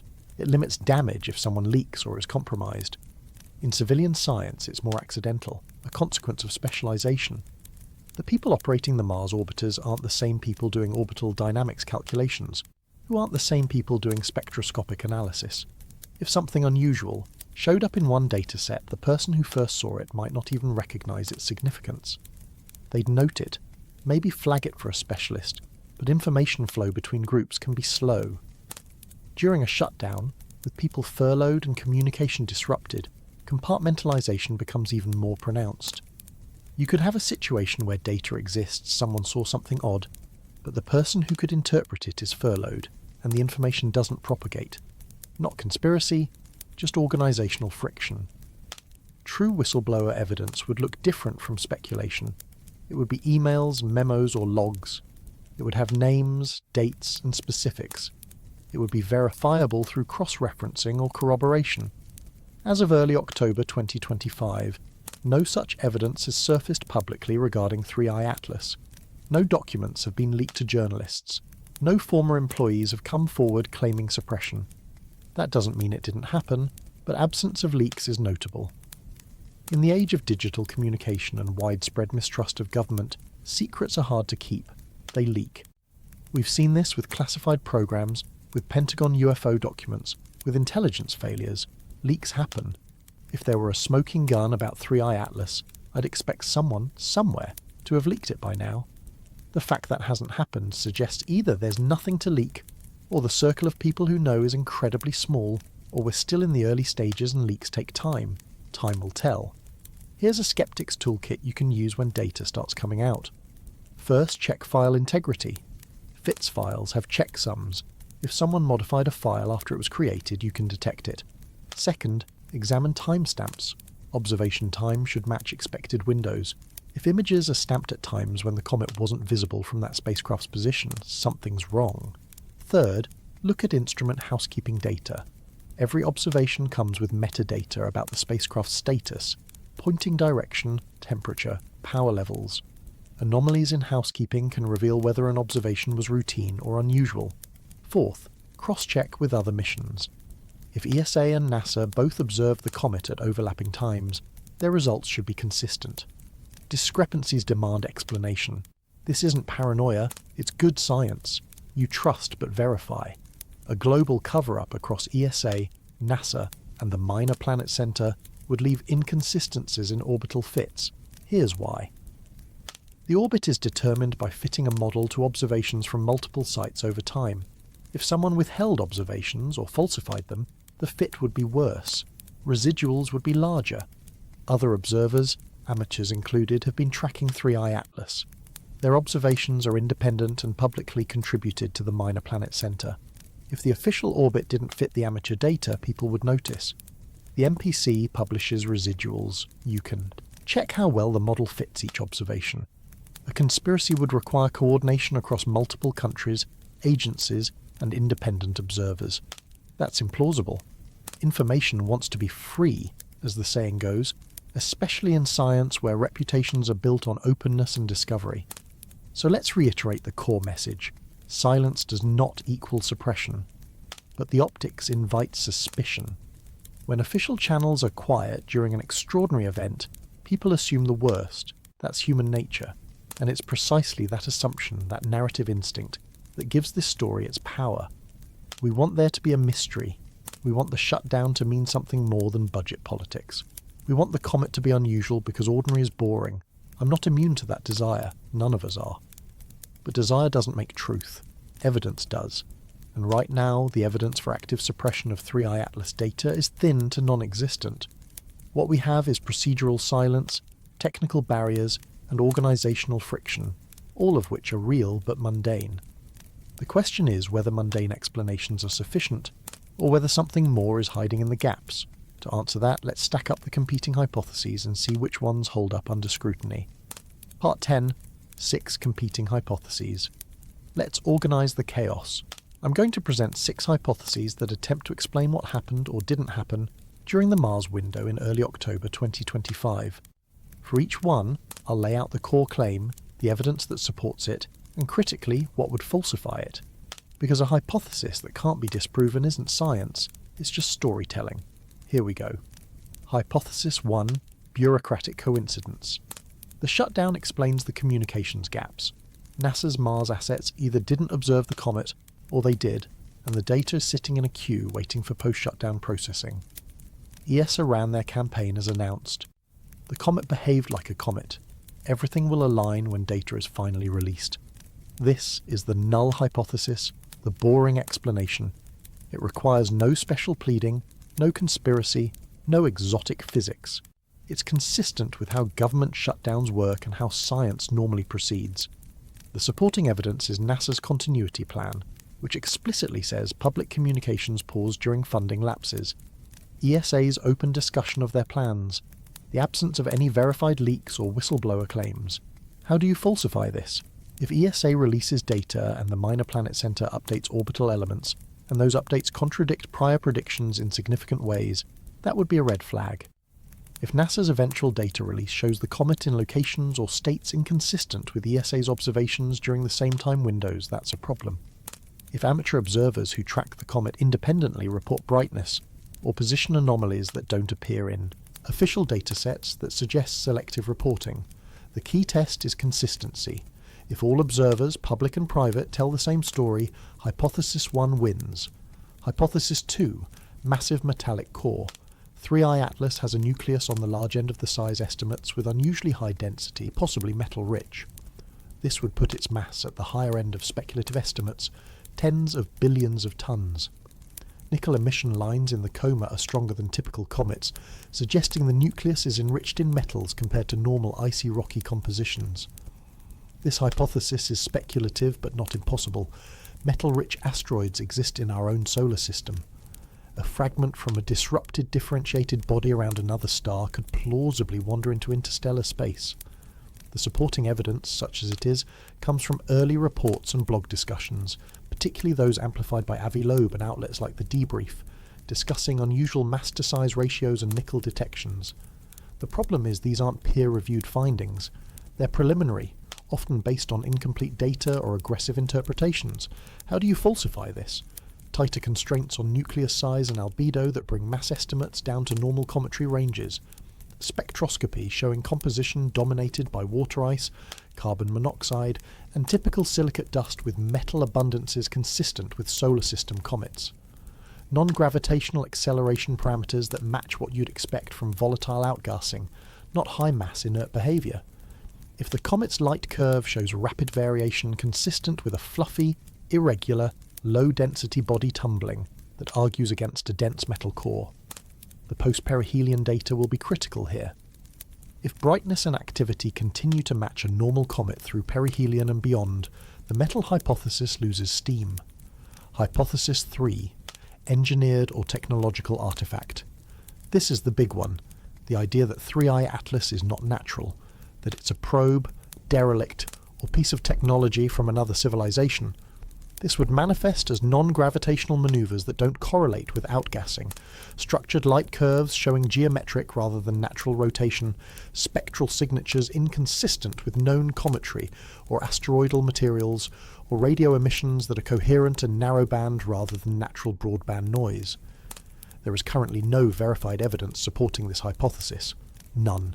No peer-reviewed papers claim artificial origin, no confirmed detections of signals, no orbital anomalies that demand non-natural explanations. The speculation exists primarily because ʻOumuamua sparked these questions, and 3i Atlas is the next high-profile interstellar visitor. Avi Loeb has been vocal about keeping the possibility open, which is fine in principle, but extraordinary claims require extraordinary evidence. How do you falsify this? Show that orbital residuals are smooth and consistent, with cometry outgassing. Demonstrate that light curves match natural rotation of an irregular body. Obtain spectra that clearly show ices and typical dust. Conduct radio searches that yield only noise or natural emissions. If every test comes back consistent with a comet, the artifact hypothesis dies. The burden of proof is on those claiming artificiality, not on the mainstream to disprove it. But the falsification criteria are clear. Natural explanations must fail before artificial ones are considered. Hypothesis 4. Third-party intervention. Someone, likely a state actor with advanced space capabilities, conducted a covert intercept, rendezvous, or inspection of 3i Atlas during the Mars window. This could be for reconnaissance, sample collection attempts, or even a nudge to alter its trajectory. This is deeply speculative and borders on science fiction with current technology, but let's entertain it. Evidence would include unscheduled maneuvers detected in the comet's orbit that don't match outgassing models, spacecraft sightings by amateur observers, leaked communications or documents, or whistleblower testimony from space agency insiders. As of now, there's no public evidence for any of this. Orbital solutions don't show sudden, unexplained changes. No credible leaks have appeared. Amateur tracking has been continuous and shows nothing anomalous. How do you falsify this? Demonstrate multi-agency orbital fits that remain consistent over time. Show that all observed position and velocity data can be explained by solar gravity and normal non-gravitational forces. No Doppler outliers, no eyewitness reports that hold up under scrutiny. If NASA, ESA and independent observers all publish data that tells a coherent, uninterrupted story of a comet on a predictable path, Hypothesis 4 collapses. The other test is technological. Does any nation currently have the capability to intercept an object travelling at tens of kilometres per second, 30 million kilometres from Earth, during a one-week window? The answer is almost certainly no. We don't have that technology. So this hypothesis requires not just a cover-up, but a secret space capability, far beyond what's publicly known. That's a tall order. Hypothesis 5. Black budget data capture. Military or intelligence assets observed 3i Atlas during the Mars window and collected data that's now classified or siloed. The data exists, it might even be interesting, but it's not being shared with civilian scientists or the public. Later leaks or declassification might reveal it, or it might stay hidden indefinitely. This hypothesis is harder to falsify because classified data, by definition, isn't accessible for verification. Supporting evidence would be indirect. Former insiders hinting at observations, FOIA requests that get denied with national security exemptions, or operational documents that reference the comet in classified contexts. None of that has surfaced publicly. How do you falsify it? You can't directly, but you can look for consistency. If civilian data, when fully released, is comprehensive and consistent across multiple observers, the need for a secret cache of data diminishes. If there are gaps, unexplained discrepancies, or oddities in the public record that classified data would resolve, that keeps the hypothesis alive. The practical test is whether the public scientific record eventually makes sense on its own terms. If it does, secret data might exist, but it's not necessary to explain observations. If it doesn't, questions linger. Hypothesis 6. Planetary interaction event. The close pass by Mars triggered or coincided with transient anomalies in the comet's behaviour due to space environment effects, maybe a solar wind gust, a coronal mass ejection, or interactions with Mars' weak magnetosphere caused temporary brightening, coma asymmetries, or spectral changes. These would be interesting scientifically, but not indicative of anything non-natural. Supporting evidence would be contemporaneous space weather data, showing a CME or solar wind enhancement, MAVEN data showing disturbances in Mars' space environment, and ESA observations showing brightness or activity spikes during the window. This is testable and falsifiable. If Mars-week datasets show no significant brightness or spectral changes, the hypothesis is wrong. If changes occurred but space weather data shows nothing unusual, the hypothesis needs refinement. If both the comet and the space environment showed coordinated changes, hypothesis 6 gains support. This is the kind of science that journals love: observable, explainable, and advancing our understanding of comet plasma interactions. For each hypothesis, I've given you predicted signatures, the kinds of data that would support or refute the claim. Now let's talk about who can test these. ESA's Mars Express and ExoMars teams will release imaging and spectroscopy. That tests hypotheses 1, 2, and 6 directly. The Minor Planet Center and JPL's orbit dynamicists will update orbital elements as more data comes in, testing hypotheses 3 and 4. Ground-based observatories, Hubble, and potentially JWST will provide post-perihelion observations, testing hypothesis 2. Amateur networks and community analysis will cross-check official releases, indirectly testing hypothesis 5. The scientific process, slow and bureaucratic as it is, will eventually answer most of these questions. The timeline matters. Perihelion occurs around October 29th to 30th, 2025. That's the point of maximum solar heating and likely peak activity for the comet. Post-conjunction observations from Earth begin in late November through December. That's when ground telescopes can see it again after it emerges from the sun's glare. Those observations will provide an independent check on everything claimed or suspected during the Mars window. If the comet's brightness, activity, and trajectory in December match predictions based on pre-Mars window data, that's powerful evidence for hypothesis 1. If there are surprises, discrepancies, or anomalies, the other hypotheses stay in play. I want to emphasize something important. Hypothesis 1, bureaucratic coincidence, is the most parsimonious. It requires the fewest assumptions and is most consistent with known facts. That doesn't make it true by default, but it's where we should start. Occam's razor suggests we don't multiply entities beyond necessity. Don't invoke conspiracy when incompetence or procedure will do. Don't invoke alien technology when a comet will do. But parsimony isn't the same as certainty. We follow the evidence wherever it leads. If the evidence eventually demands a more exotic explanation, science will go there. It did with ʻOumuamua, where mainstream astronomers seriously considered the artifact hypothesis before concluding natural explanations were sufficient. The same rigour will apply here. So where does that leave us? 6 hypotheses, ranked roughly by plausibility based on current evidence. H1 leads, with H6 and H2 as interesting scientific alternatives. H5 is unfalsifiable but plausible given how classified systems work. H3 and H4 are distant long shots, requiring evidence that doesn't yet exist. But all of them are testable, at least indirectly, through the data that's coming.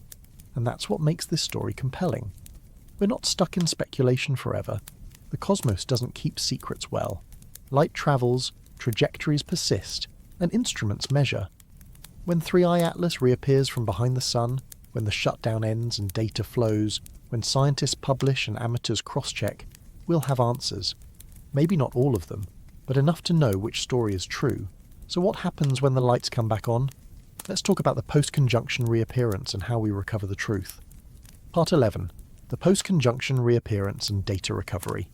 Mark your calendar, late November through December 2025.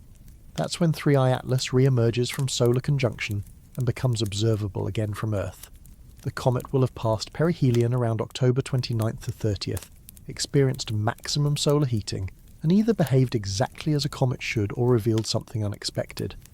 By the time it's visible again, weeks will have passed, gases will have escaped, dust will have spread, and the trajectory will have been altered, however slightly, by non-gravitational forces if they exist. What we observe in December will be the consequence of everything that happened in October, a cosmic receipt for the events during the dead zone. Who's ready to observe? Ground-based telescopes, absolutely. Major observatories in both hemispheres will have the comet on their target lists if it's still bright enough. The object's magnitude, its apparent brightness, depends on how active it remains. Post-perihelion, some comets brighten steadily toward perihelion and then fade quickly as they recede from the sun. Others remain active for weeks or months. We won't know which type 3i Atlas is until we watch it. Hubble Space Telescope and James Webb Space Telescope can observe if their schedules allow. These are competitive resources. Getting time on them requires proposals submitted months in advance. But target of opportunity time exists for unexpected events, and an interstellar visitor qualifies. If scientists make the case that urgent observations are needed, time can be allocated. JWST's infrared capabilities would be particularly valuable for detecting heat from the nucleus and characterizing dust composition. Then there's JUICE, the European Space Agency's Jupiter mission. According to planning documents, JUICE has a potential observing window for 3i Atlas in November 2025. The spacecraft is in the inner solar system, cruising toward gravity assists that will eventually fling it to Jupiter. During that cruise, instruments can be used for targets of opportunity. Thermal constraints limit when cameras and spectrometers can be powered on, but if the geometry is favourable and the comet is bright enough, JUICE could contribute unique data from a different vantage point than Earth.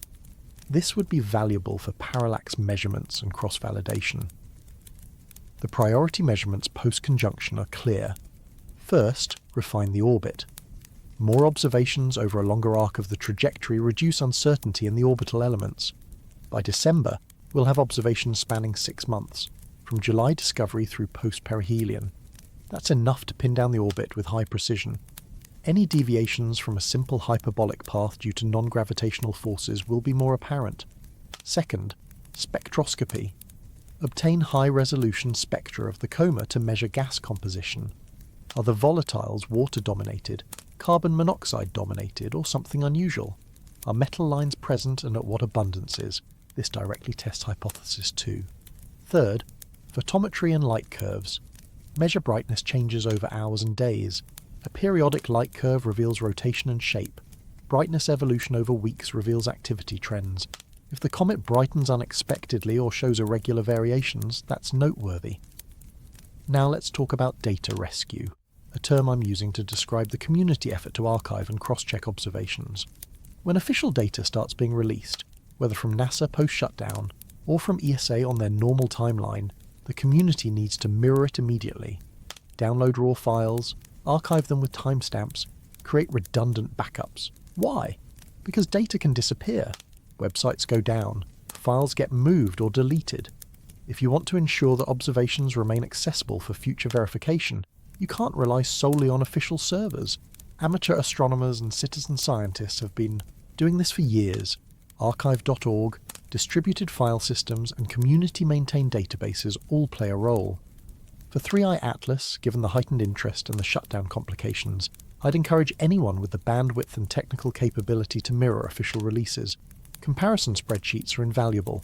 Collect all published observations: date, time, observer, instrument, position, magnitude, any notes. Put them in a spreadsheet or database. Look for patterns. Do all observers see the same brightness at the same time, accounting for geometry? Are there outliers, observations that don't fit? Outliers might indicate errors, or they might indicate real anomalies. Investigating them requires contact with the observers, checking instrument calibration, and understanding observing conditions. This is painstaking work, but it's how you build confidence in the dataset. Manage expectations carefully. Science releases lag behind observations by weeks or months. Data needs to be calibrated, analysed, and written up. Peer review adds more time. During a shutdown, those delays compound. NASA might batch release data some months after collection. That's frustrating, but it's not evidence of wrongdoing. What you should watch for is consistency in the dates and quality of what's released. If NASA posts Mars Week data eventually and it looks routine, that's boring but good. If the data shows gaps, unexplained artifacts, or poor quality specifically during the key dates, that raises questions. The comparison point is other time periods. Were October observations worse than September or November observations for no apparent reason? That would be odd. What would count as a smoking gun versus normal behaviour? A smoking gun would be imaging showing structured changes inconsistent with natural outgassing. Spectroscopy revealing non-cometary molecules like industrial pollutants, or refined metals, or orbital residuals that can't be fit with any combination of gravity and outgassing. Normal behaviour is exactly what we've seen from comets before. Brightening toward perihelion, dust and gas production consistent with ices, a light curve matching irregular rotation, and an orbit fit that works with small non-gravitational terms. The baseline for comparison is rich. We've studied dozens of comets up close. We know what normal looks like. I want to encourage you to follow the Minor Planet Centre's electronic circulars, the MPECs. These are the official notices that report new observations, orbital updates and discoveries. They're published irregularly whenever there's something to report. For 3i Atlas, you'd search for its designation, C/2025N1, and watch for updates. When new orbital elements are published, compare them to the previous version. Did the eccentricity change? Did the non-gravitational parameters appear or get larger? Those changes tell a story. Similarly, watch ESA's image release logs, Mars Express and ExoMars TGO have public data archives. When October observations are posted, the timestamps and metadata will be there. You can check whether they actually observed during the window they said they would. One promise I'm making to you explicitly: when nickel or metal abundance claims get revisited with fresh post-perihelion spectra, we'll look at those results. If multiple independent spectrographs from different observatories or spacecraft all report elevated nickel, that's strong evidence. If only one source reports it and others don't, that's a calibration issue or a false positive. Science works by replication. One measurement is a hint, 3 measurements are evidence, 10 measurements are fact. Here's a reassurance that matters. NASA's shutdown is operationally constrained by law, not a science ban. The spacecraft keep flying, satellite operations continue. The only thing that stops is public communication and non-essential science planning. That means data is still being collected during the shutdown, or at least critical data. The backlog will be processed when funding returns. There's no reason to believe observations are being deliberately destroyed or withheld indefinitely unless evidence of that emerges. Treat delays as administrative friction, not malice, until proven otherwise. The post-conjunction reappearance is our second chance. The Mars window was the first, obscured by shutdown and geometry. December is the second, with clearer skies and hopefully restored funding. If we miss this window, or if it's compromised somehow, 3i Atlas will fade as it recedes from the Sun, and becomes unobservable except to the most powerful telescopes. The interstellar visitors don't wait for us. They pass through on their own schedules, Our job is to extract every bit of information we can while they're accessible. So watch the skies in December, watch the data releases in the months after, and watch the story evolve as facts replace speculation. But maybe, just maybe, the real secrets aren't in new data at all. Maybe they're hiding in old data we already have but haven't looked at properly. Let's talk about legacy missions and hidden clues. Part 12. Legacy missions that might hide clues. Here's a thought that should excite anyone who loves a good data detective story.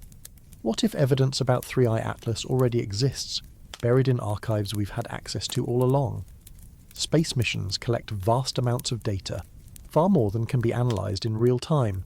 Images are taken, sensors record, and files are stored. Years later, someone revisits the archive looking for something specific, and suddenly an object appears in the background of an image that no one noticed before. This happens. It's called a precovery or serendipitous detection, and it's how we've extended the observational arcs of comets and asteroids many times. For 3i Atlas, the Minor Planet Center lists the discovery date as July 1st, 2025, but that doesn't mean earlier observations don't exist. Precoveries are images or measurements taken before the official discovery, often by surveys that were looking at that patch of sky for other reasons. If 3i Atlas appeared in archived images from months or even years earlier, those observations could extend the baseline for orbit fitting, tightening the constraints on its trajectory. The challenge is finding them. You need to know where the comet was in the sky at earlier dates, which requires working backwards from the current orbit. Then you search image archives from observatories that were surveying those coordinates. It's tedious, but it's doable, and amateur astronomers contribute to this process regularly. Retrospective searches of Mars orbiter datasets offer another avenue. Mars spacecraft take thousands of images. Most are of the Martian surface, but some are calibration frames, dark frames, or wide-angle sky images used to check instrument performance. If any Mars orbiter happened to capture a sky frame during a time when 3i Atlas was in the field of view, even faintly, that's data. The odds are low because the comet is small and faint, but they're not zero. Crowdsourcing this kind of search could work. Release the pointing logs and image metadata, tell people what to look for, and let the community dig through archives. Citizen science has found exoplanets, classified galaxies, and discovered supernovae. It could find a comet. Let's use interstellar comet context to frame what counts as weird. ʻOumuamua, the first confirmed interstellar visitor, was bizarre. It was elongated, didn't show a visible coma, and experienced non-gravitational acceleration that couldn't be explained by normal outgassing given the lack of detected gas. Those anomalies drove the speculation about artificiality. Borisov, the second visitor, was boringly normal. It looked like a comet, behaved like a comet, and had a composition consistent with solar system comets. No one seriously suggested Borisov was artificial. 3i Atlas sits somewhere in between. It has a coma, which is comet-like. It shows activity, which is comet-like. But the mass and composition uncertainties leave room for questions. Using ʻOumuamua and Borisov as benchmarks, we can calibrate our expectations. If 3i Atlas ends up looking more like Borisov, the story is interesting but natural. If it looks more like ʻOumuamua, with unexplained features, the questions multiply. Combing Hubble and ground archives for precoveries is straightforward in principle. Hubble's archive is public and searchable. You can query by sky coordinates and date range. If Hubble imaged the region where 3i Atlas was located before July 2025, those images might contain the comet. Same for ground-based surveys like Pan-STARRS, the Catalina Sky Survey, or ZTF. These surveys image large swathes of sky repeatedly. Their archives go back years. Searching them systematically for the comet's predicted positions at earlier dates could yield precovery detections. Each detection adds to the orbital arc and improves the fit. The Minor Planet Center actively encourages this. They list prediscovery observations once confirmed. For 3i Atlas, several prediscovery observations from late June 2025 have already been identified, but earlier ones might exist. Now, here's a wildcard: IBEX and Voyager. The Interstellar Boundary Explorer, IBEX, is a NASA mission launched in 2008 that maps energetic neutral atoms from the boundary of the heliosphere. Voyager 1 and 2 are in interstellar space, measuring plasma, magnetic fields, and cosmic rays. Could they have detected anything related to 3i Atlas? Almost certainly not directly. The comet didn't pass near them. and they're not designed to image or track objects in the inner solar system. But if 3i Atlas had an unusually strong interaction with the solar wind, or if it produced an unexpected flux of particles, sensors on those missions might have seen secondary effects. This is extremely speculative. Flag this clearly, but it's the kind of cross-correlation that sometimes yields surprises. Probably not, but worth a look if you're exhausting every possibility. Amateur networks that observed 3i Atlas in July and August are a goldmine. Dozens of amateur astronomers worldwide contributed photometry and astrometry to the Minor Planet Center. Their measurements are independent of professional observatories and provide redundancy. If you wanted to verify that the professional data isn't being selectively reported, compare it to the amateur observations. They should align. If amateur obs show brightness variations or positions that don't match the official orbit, that's a discrepancy worth understanding. The amateur community is also motivated and attentive. They notice things. If there were anomalies visible in the data, someone likely saw them and mentioned it on forums or mailing lists. Align amateur photometry with Hubble results as a cross-check. Hubble measured the comet's brightness and coma properties in July. Amateur observers measured brightness around the same time. Do the values agree within uncertainty? They should. Accounting for differences in filters, seeing conditions and calibration methods. If they don't, why not? Investigating discrepancies is how you catch errors or uncover real physical variations. Maybe the comet was brighter when Hubble looked because it had just had an outburst. That would be interesting and explainable, provide a treasure map for the community. What time ranges should people search? From the comet's likely entry into the planetary region, months or even years before discovery up to the present. What instruments or surveys? Any that were operating and had the sensitivity to detect a faint moving object. Hubble, ground-based surveys, maybe even all-sky cameras, used for meteor observation. What sky regions? Use the comet's orbit to predict its past positions, provide coordinates and search radii.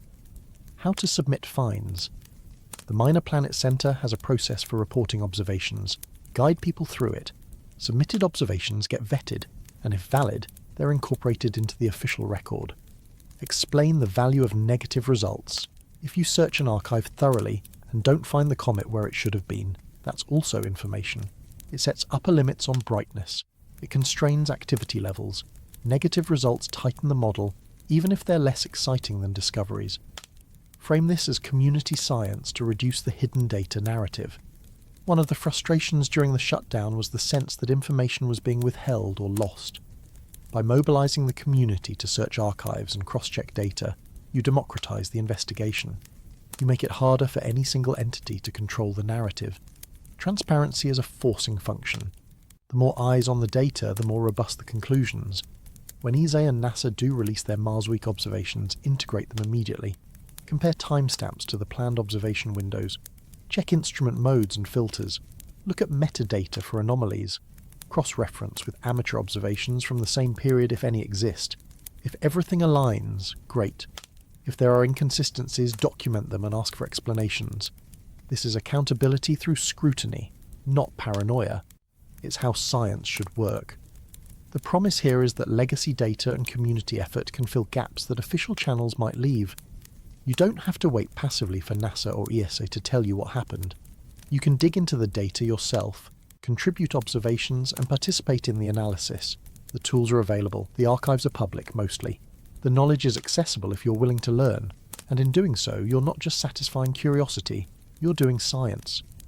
But before we close the loop on observation, we need to address the wildest speculation of all. What if there was a signal and we missed it? Let's talk about SETI, communication, and contact hypotheses. Part 13, Signals, Communication and Contact Hypotheses. Let me be very clear about what we're entering. Highly speculative territory. The idea that 3i Atlas could be carrying artificial signals or acting as some kind of relay is not supported by verified evidence. There are no confirmed detections, no peer-reviewed claims, no official statements from SETI organisations. But the speculation exists, amplified by online communities and by the lingering questions from ʻOumuamua. So let's address it seriously and see what a genuine search for signals would entail and what it would take to convince skeptics. What would a plausible artificial signal look like? Start with the basics. It would be electromagnetic. Probably radio or optical, because those are what propagate well through space. It would likely be narrowband, meaning concentrated at a specific frequency, rather than spread across a wide range. Natural astrophysical sources emit broadband noise. Pulsars, quasars, stars, they all produce signals across the spectrum. Artificial transmitters, at least the ones we build, tend to be narrowband to maximise power in a specific channel. Think of a radio station versus static. The signal would also show Doppler drift consistent with the object's motion. As 3i Atlas moves toward or away from Earth, its radial velocity changes, and any signal frequency would shift. That drift, if it matched the predicted motion of the comet, would be strong evidence of origin. Searching for such a signal is hard. The geometry matters. 3i Atlas was tens of millions of kilometres away during the Mars window. Signal strength drops with the square of distance. Even a powerful transmitter becomes faint at that range. You need a sensitive receiver. The largest radio telescopes on Earth, like the 500-metre aperture spherical telescope in China or the Very Large Array in New Mexico, have the sensitivity, but they need to be pointed at the right place at the right time. The Doppler rate complicates things. The comet's velocity relative to Earth was changing as it moved through the inner solar system. A signal's frequency would be shifting by hundreds or thousands of hertz per second, depending on the observing frequency. Searching for a drifting signal requires specialised software that can track changing frequencies over time. This is standard in SETI work, but it's computationally intensive. Radio frequency interference, or RFI, is a constant problem. Earth is noisy. Our own telecommunications, satellites, radar and electronics produce signals that can mimic extraterrestrial sources. Distinguishing a real signal from RFI requires multiple observations, ideally from different locations. If a signal appears when you point at 3i Atlas and disappears when you point away, and if it reappears consistently when you point back, that's compelling. If it shows up regardless of where you point, it's RFI. There's been public chatter tying the nickel and mass claims to engineered ideas, largely driven by Avi Loeb and media coverage like articles in The Debrief, or discussions on Medium. Loeb has been vocal since ʻOumuamua about keeping an open mind regarding artificial origins for interstellar objects. His Galileo project, funded privately, aims to search for technological signatures from anomalous objects. That's legitimate science, even if it's on the speculative edge. But media coverage often inflates these ideas. A scientist saying we should look becomes we found something in the retelling. Keep a skeptical frame. The nickel detection, if confirmed, doesn't imply engineering. Nickel is natural. The mass estimates, even if high, don't imply technology. Dense. Objects exist naturally. You'd need multiple independent lines of evidence pointing unambiguously toward artificiality before that hypothesis becomes serious. Here's a do-it-yourself angle for the motivated. Amateur radio telescopes exist. They're not as sensitive as professional ones, but they can detect strong signals. Software-defined radios, or SDRs paired with antennas and signal processing software, can record dynamic spectra, visual representations of signal frequency versus time. If you have the equipment and the interest, you could attempt observations of 3i Atlas yourself. What would you look for? A signal that appears at a specific frequency, drifts in a way consistent with the comet's motion and repeats. You'd want to record everything, timestamp it precisely using GPS, and share raw data with others who can attempt replication. If multiple independent observers in different locations detected the same signal, that would be extraordinarily compelling. The null hypothesis, and it's the one you should assume until proven otherwise, is that 3i Atlas is a comet. Comets emit broadband radiation, mostly thermal infrared from warm dust, and some ultraviolet and visible from fluorescing gases. They don't produce narrowband radio signals. If you search and find nothing, that's the expected result. It doesn't mean there's definitely no technology. It just means there's no signal detectable with the methods used. Absence of evidence is weak evidence of absence when the search is thorough, but it's not proof of absence. Post-conjunction coordinated listening windows would make sense. Organised through amateur radio and SETI communities, pick specific dates and times when the comet is at favourable geometry. Coordinate observations across multiple sites. Pool data afterward. If someone claims a detection, others can check their recordings for the same signal. This is how you build confidence. Single detections are interesting. Replicated detections are discoveries, spell out what to look for in specifics. A signal originating from 3i Atlas would have a sky position matching the comet's ephemeris, its predicted location in the sky. It would have a Doppler drift rate matching the comet's radial velocity relative to Earth. You can calculate that from the orbit. The signal should be polarized or unpolarized in a way consistent with an artificial source. It should have temporal structure, maybe pulsing or modulated, rather than being a constant carrier wave, though a carrier is possible.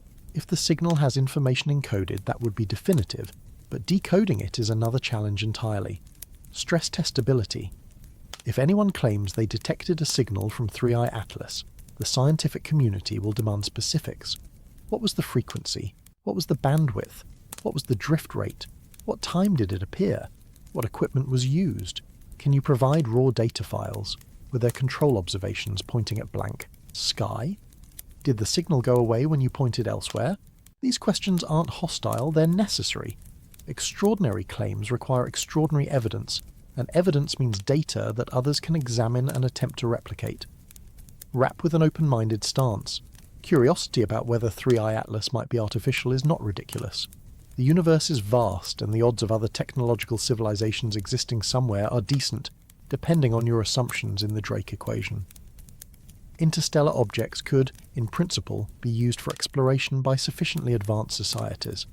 It's not impossible, but improbable things require strong proof. Right now, the proof doesn't exist. The responsible position is curiosity tempered by skepticism. Search, yes. Listen, yes. But don't believe without evidence. And if evidence emerges, subject it to the most rigorous scrutiny possible before accepting it. That's how we avoid fooling ourselves. But even without beacons and alien probes, 3i Atlas has changed conversations. Let's talk about the broader implications for science and policy. Part 14, Implications for Interstellar Object Science and Policy. So let's assume for a moment that 3i Atlas is exactly what it appears to be. A comet, a frozen visitor from another star system, tumbling through our solar system on its way back to the void. Even if that's the whole truth, the story still matters, because this object, shut down silence and all, has already changed how we think about interstellar science, how we operate our spacecraft, and how we communicate during moments of uncertainty. The implications ripple outward in ways that have nothing to do with aliens or cover-ups, and everything to do with preparedness, transparency, and the fragile infrastructure we've built to watch the sky. Start with the science itself. 3i Atlas is the third confirmed interstellar object we've detected. The first was ʻOumuamua in 2017. The second was Borisov in 2019.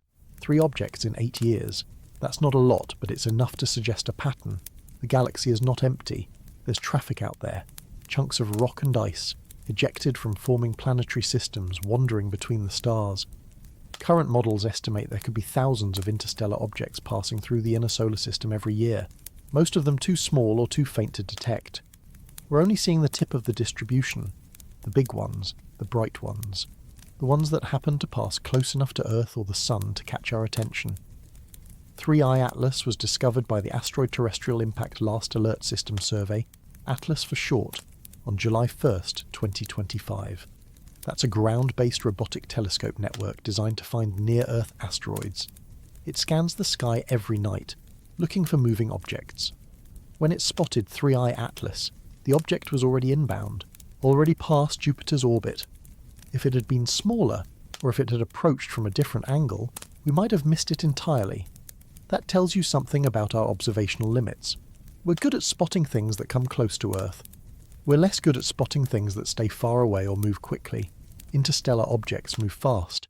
They're not bound by the sun's gravity, so they're on hyperbolic trajectories, swooping through the system in months rather than years. Catching them requires luck, good sky coverage, and fast follow-up observations to nail down the orbit. The fact that we caught 3i Atlas at all is a win for survey astronomy. It validates the investment in all-sky surveys like ATLAS, the Zwicky Transient Facility, Pan-STARRS, and eventually the Vera Rubin Observatory, which will start operations in the next few years. Rubin will be a game-changer.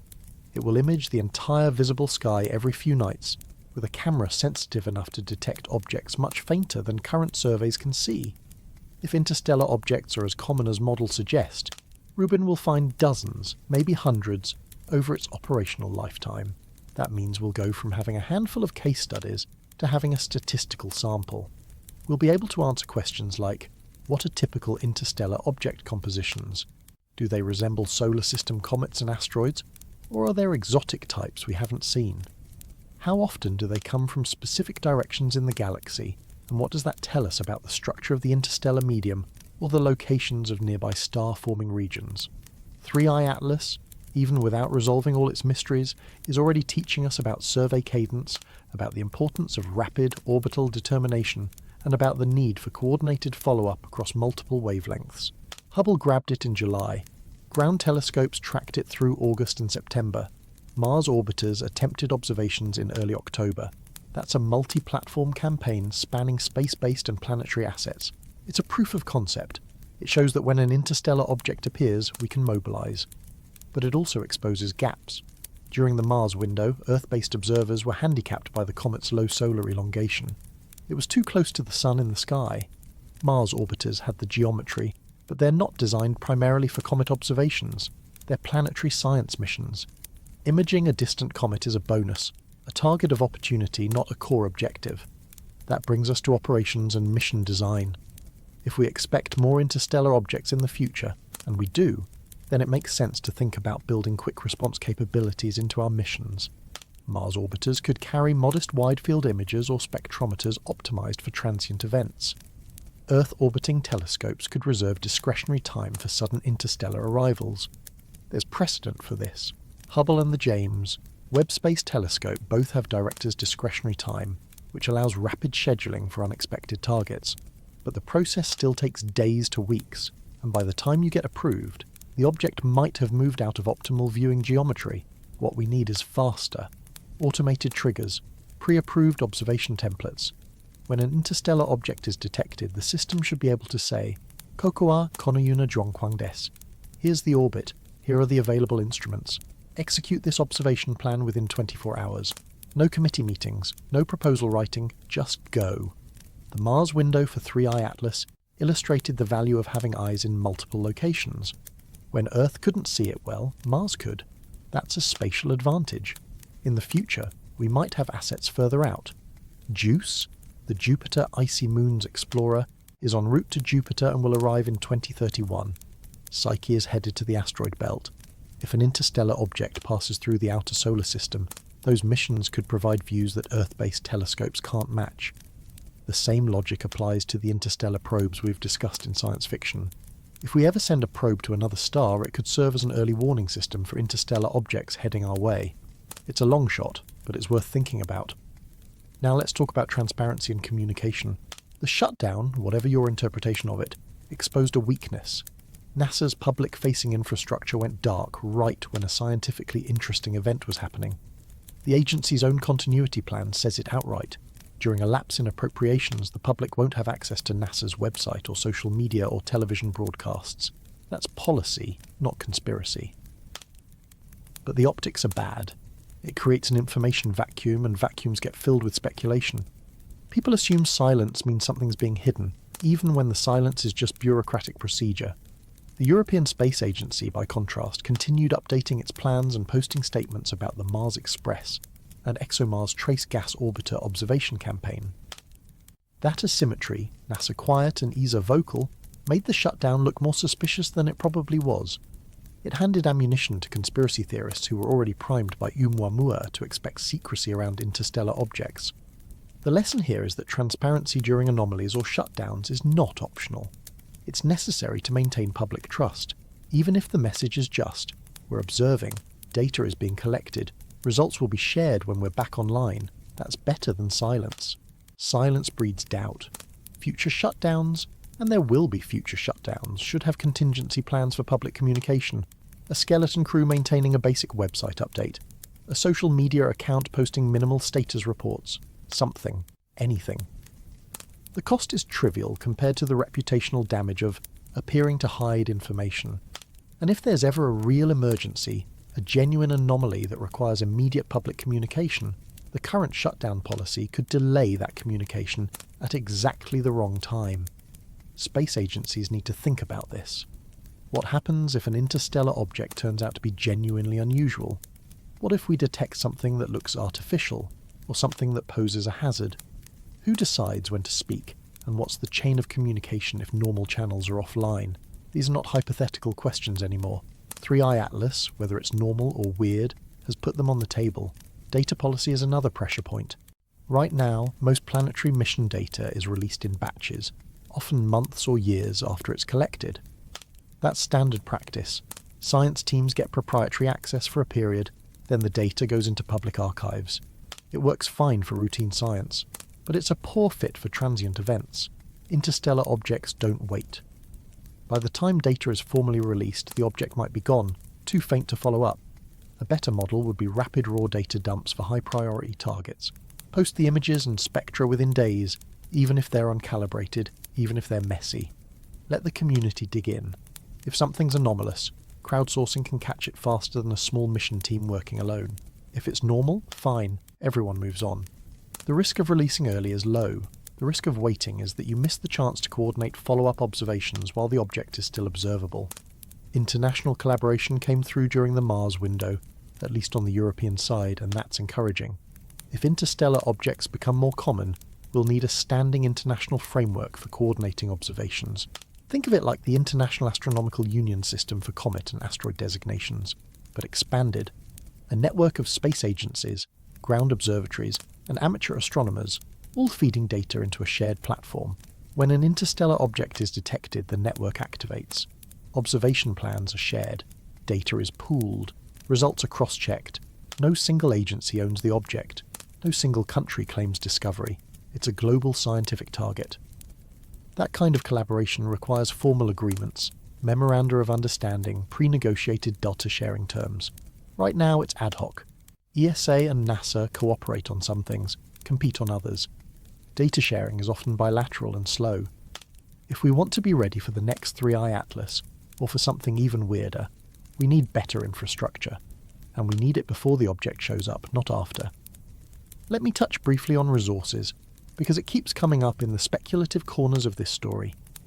If a future interstellar object turns out to be metal-rich, genuinely rich, like a differentiated planetesimal core fragment made of iron and nickel, what do we do? The economics of asteroid mining are already being debated for solar system objects. Interstellar objects add a twist. They're moving fast. You'd have only a short window to intercept and sample them. The delta-V requirements are high. It's not practical with current propulsion. But if you could do it, the scientific return would be enormous. A sample of material from another star system delivered to Earth orbit would be worth more than any meteorite. The legal side is murky. Space law, specifically the Outer Space Treaty, says no nation can claim sovereignty over celestial bodies. But it doesn't say you can't extract and use resources. There's ambiguity there, and interstellar objects sit in the most ambiguous zone of all. They're not part of anyone's solar system, they're just passing through. If you can catch one, can you keep it? Probably. But the ethics are another question. Instrumenting future missions for interstellar object science doesn't require exotic technology. You'd want wide-field cameras for detecting and tracking, spectrometers for composition, photometers for brightness and variability, maybe a radar if you're close enough. These are off-the-shelf tools. The challenge is scheduling and quick reaction, not capability. Mars orbiters could do it tomorrow if they had the operational flexibility. Earth orbiters already do it when they have discretionary time. What's missing is the cultural shift, the recognition that interstellar objects are common enough to justify designing missions with them in mind from the start. Public literacy matters too. One reason the metal core speculation and the engineered artifact theories gain traction is that the general public doesn't have good intuition for how uncertain comet measurements are. When you see a number like nucleus diameter 0.32 to 5.6 kilometers, most people don't realize that's an order of magnitude of uncertainty.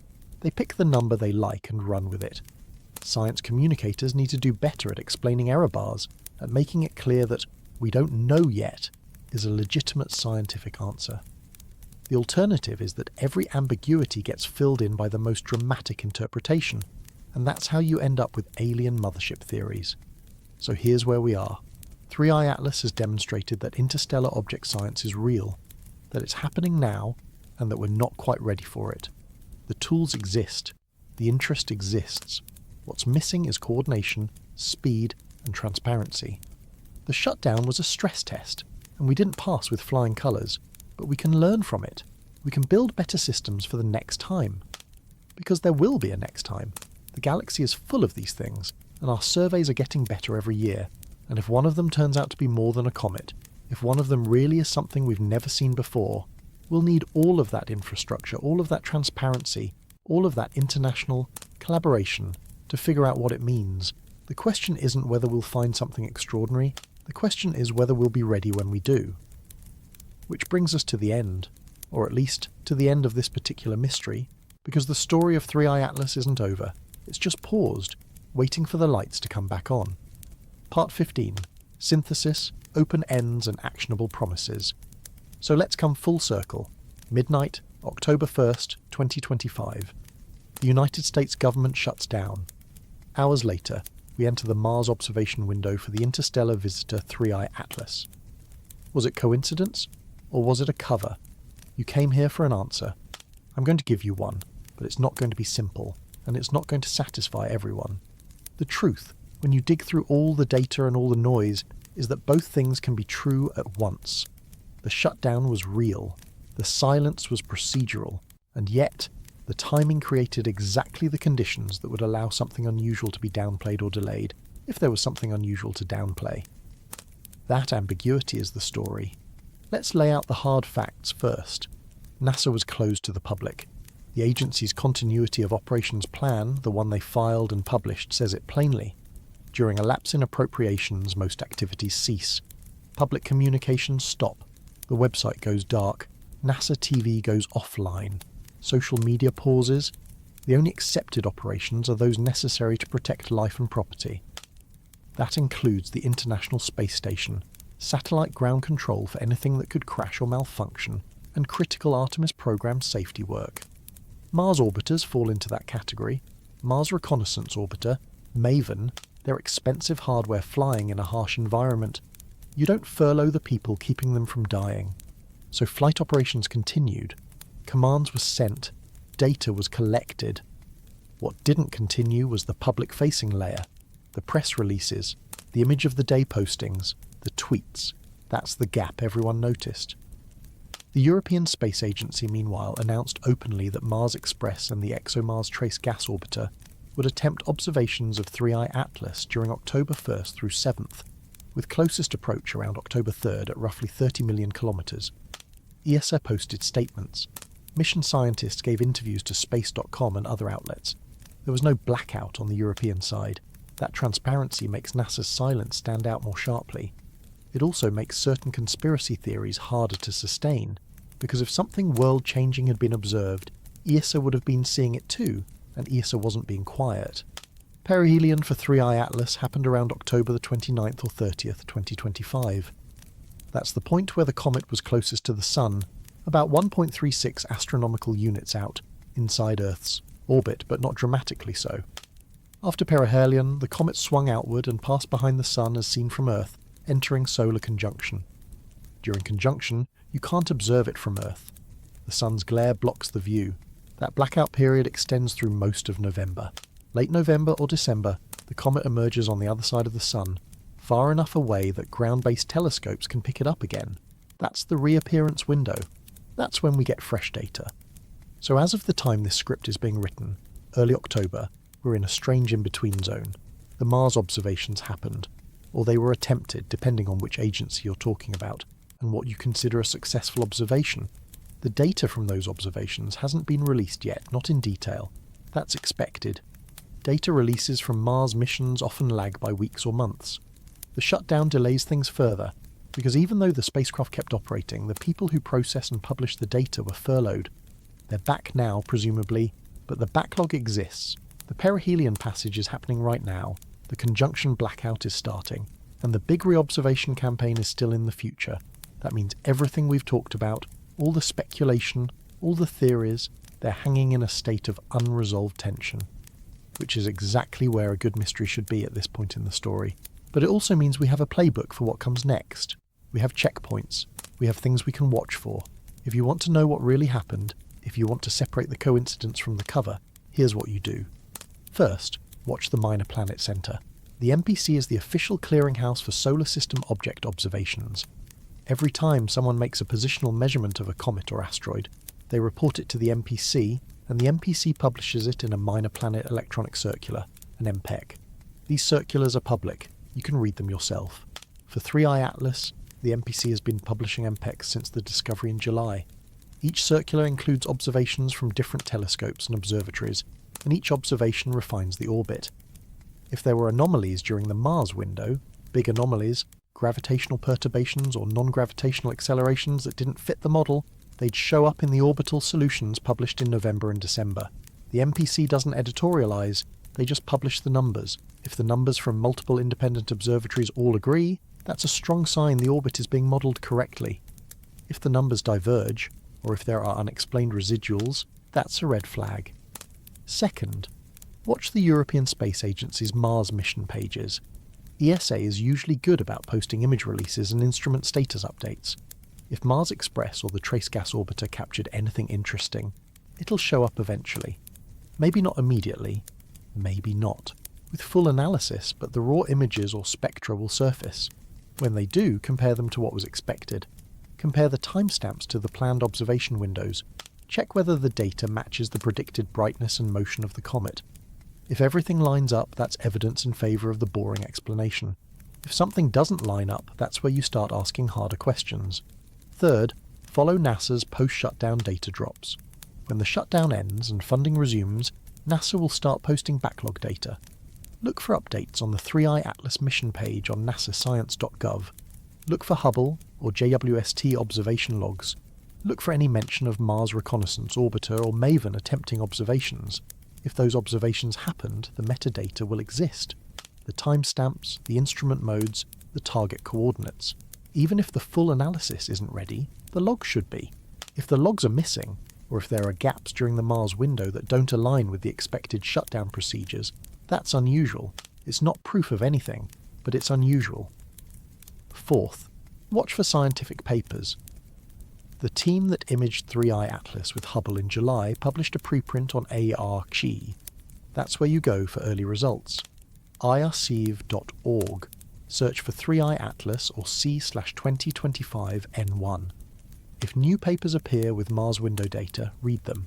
Check the author lists, check the acknowledgements, see who funded the work, see what instruments were used. Papers go through peer review, and peer reviewers check the data. If something weird is in the data, it'll either get caught and questioned, or it'll get published and debated publicly. That's how science works. It's messy, it's slow, but it's transparent in the end.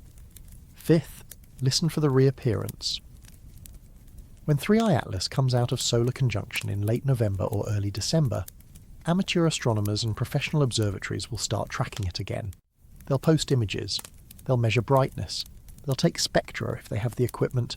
You can follow this in real time on forums like Cloudy Nights, or on Twitter accounts run by comet observers.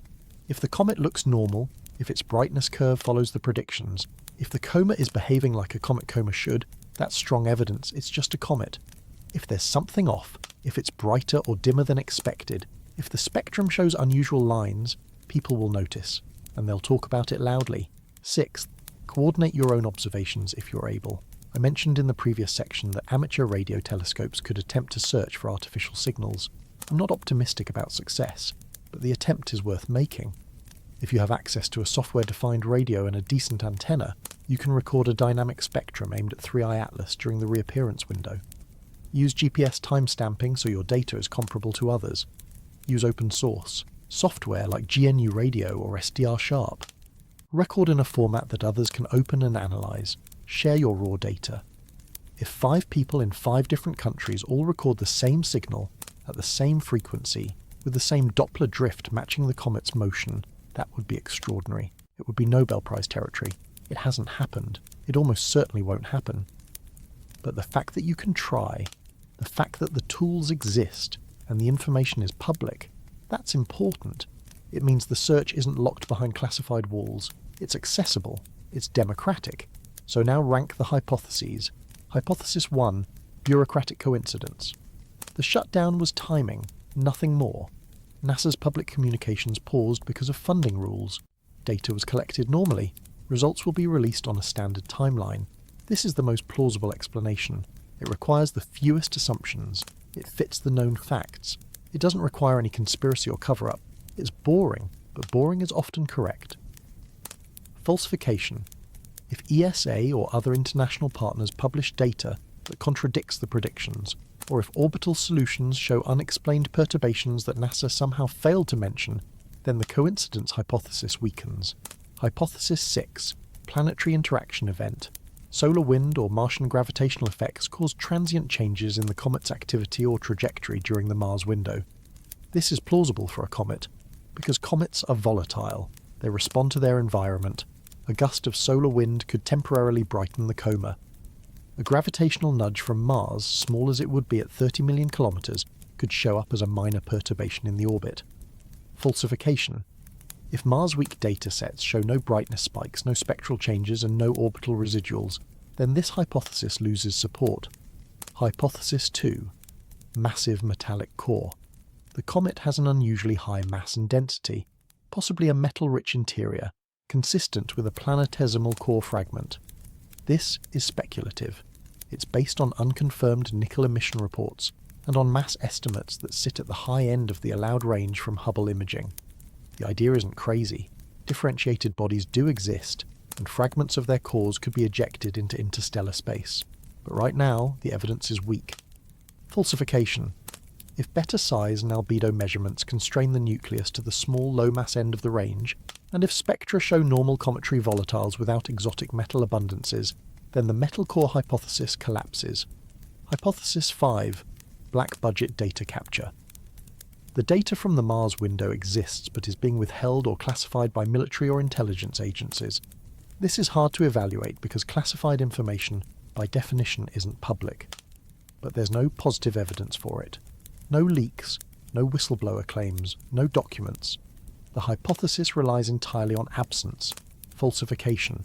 If data is released normally after the shutdown, with timestamps and content consistent with unclassified observations, then there's no reason to assume hidden data. If data never appears, that's consistent with the hypothesis, but it's also consistent with the observations never happening or failing for technical reasons. Hypothesis 4. Third-party intervention. A covert actor, either a space agency or a private entity, performed a close flyby or sample collection during the Mars window. This is the least supported hypothesis. It requires technology that may or may not exist, secrecy across multiple agencies and countries, and motivations that are unclear. Falsification. Consistent multi-agency orbital fits with no anomalies and no Doppler outliers in independent observations would rule out any significant intervention. Hypothesis 3. Engineered or technological artifact. 3I Atlas is not a natural object, but a probe or derelict spacecraft from another civilization. This is the most extraordinary hypothesis. It has the highest burden of proof, and right now the proof doesn't exist. No verified signals, no verified anomalies, no verified structural features inconsistent with a comet. The hypothesis exists because of ʻOumuamua, because Avi Loeb has kept it in the public conversation, and because people want it to be true. Falsification. If the comet's light curve, spectrum and trajectory all match natural cometary behaviour, and if no signals are detected despite competent searches, then the artifact hypothesis is unsupported. It doesn't mean it's impossible. It just means it's not justified by the data. That's the ranking. The mundane explanations come first, the exotic ones come last.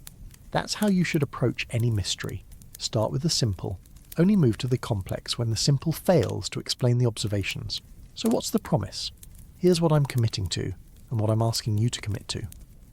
When the data comes out, when the papers are published, when the images are posted, we revisit this. We check the receipts. Did NASA post HiRISE or Mars Reconnaissance Orbiter thumbnails from the Mars window? If yes, what do they show? Are the timestamps consistent with the planned observations? Do the images show anything anomalous? Or do they show a fuzzy dot behaving like a comet? Did ESA release HRSC or CAS's data? If yes, does it match the predictions? Are there brightness spikes, spectral surprises, anything off-model? Did the Minor Planet Center update the orbital solution with post-perihelion data? If yes, did the residuals shrink or grow? Are there non-gravitational parameters in the fit? And if so, are they consistent with outgassing? We go through this checklist item by item. We compare what was promised to what was delivered. We note discrepancies, we note confirmations, and we adjust our credence accordingly. If everything checks out, then the mystery was mostly in our heads, a product of bad timing and poor communication. If things don't check out, if there are gaps or contradictions or data that doesn't fit, then the mystery is real, and we escalate. We ask harder questions. We demand better answers. You don't need a PhD to do this. You don't need access to classified briefings. You need patience, you need a browser, you need the ability to compare a timestamp to a calendar and to check whether a published number matches a prediction. That's it. The tools of verification are public. Use them. And here's the final thought, the one that should stick with you after this whole journey. If 3i Atlas were engineered, if it were a probe or a relay, or a piece of ancient alien infrastructure, it wouldn't hide quietly in the pixels of a single dataset. It would leave a trail across telescopes, across wavelengths, across months of observations. It would show up in the astrometry, in the photometry, in the spectroscopy. It would show up in ways that couldn't be explained by ice and dust. That trail is what we're following. Not rumours, not speculation. The trail of data. And the trail is public. Or it will be, once the conjunction ends and the observations resume. So when the lights come back on at NASA, when the website updates resume and the press releases start flowing again, we'll see if the story matches the logs. We'll see if the silence was policy or if it was something more. We'll see if 3i Atlas was a comet caught in bad timing, or if it was the opening act of something stranger. Until then, keep watching the sky, keep checking the sources, and keep asking the questions that don't have easy answers. Because the universe doesn't owe us easy answers. It owes us nothing. But if we're persistent, if we're careful, if we're honest about what we know and what we don't, we might just find the truth anyway. The shutdown is over. The comet is rounding the sun, the data is coming, and we'll be here, waiting, ready to piece it together when it arrives. This is the part where I'd normally say, see you next time, but the truth is, the next time is already scheduled. Late November, early December, when 3i Atlas emerges from behind the sun and the telescopes lock on again. That's when we reconvene. That's when the answers start coming in. And if the answers are boring, if it's just a comet, that's okay. Because the process, the investigation, the communal effort to figure it out, that's never boring. That's science. That's how we separate the signal from the noise. That's how we keep ourselves honest.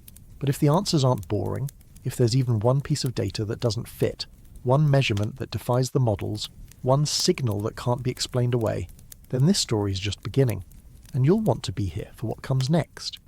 So mark your calendars, follow the sources, download the data when it drops, compare notes with others who are doing the same, build the case piece by piece, and when we have enough pieces to see the picture, we'll know.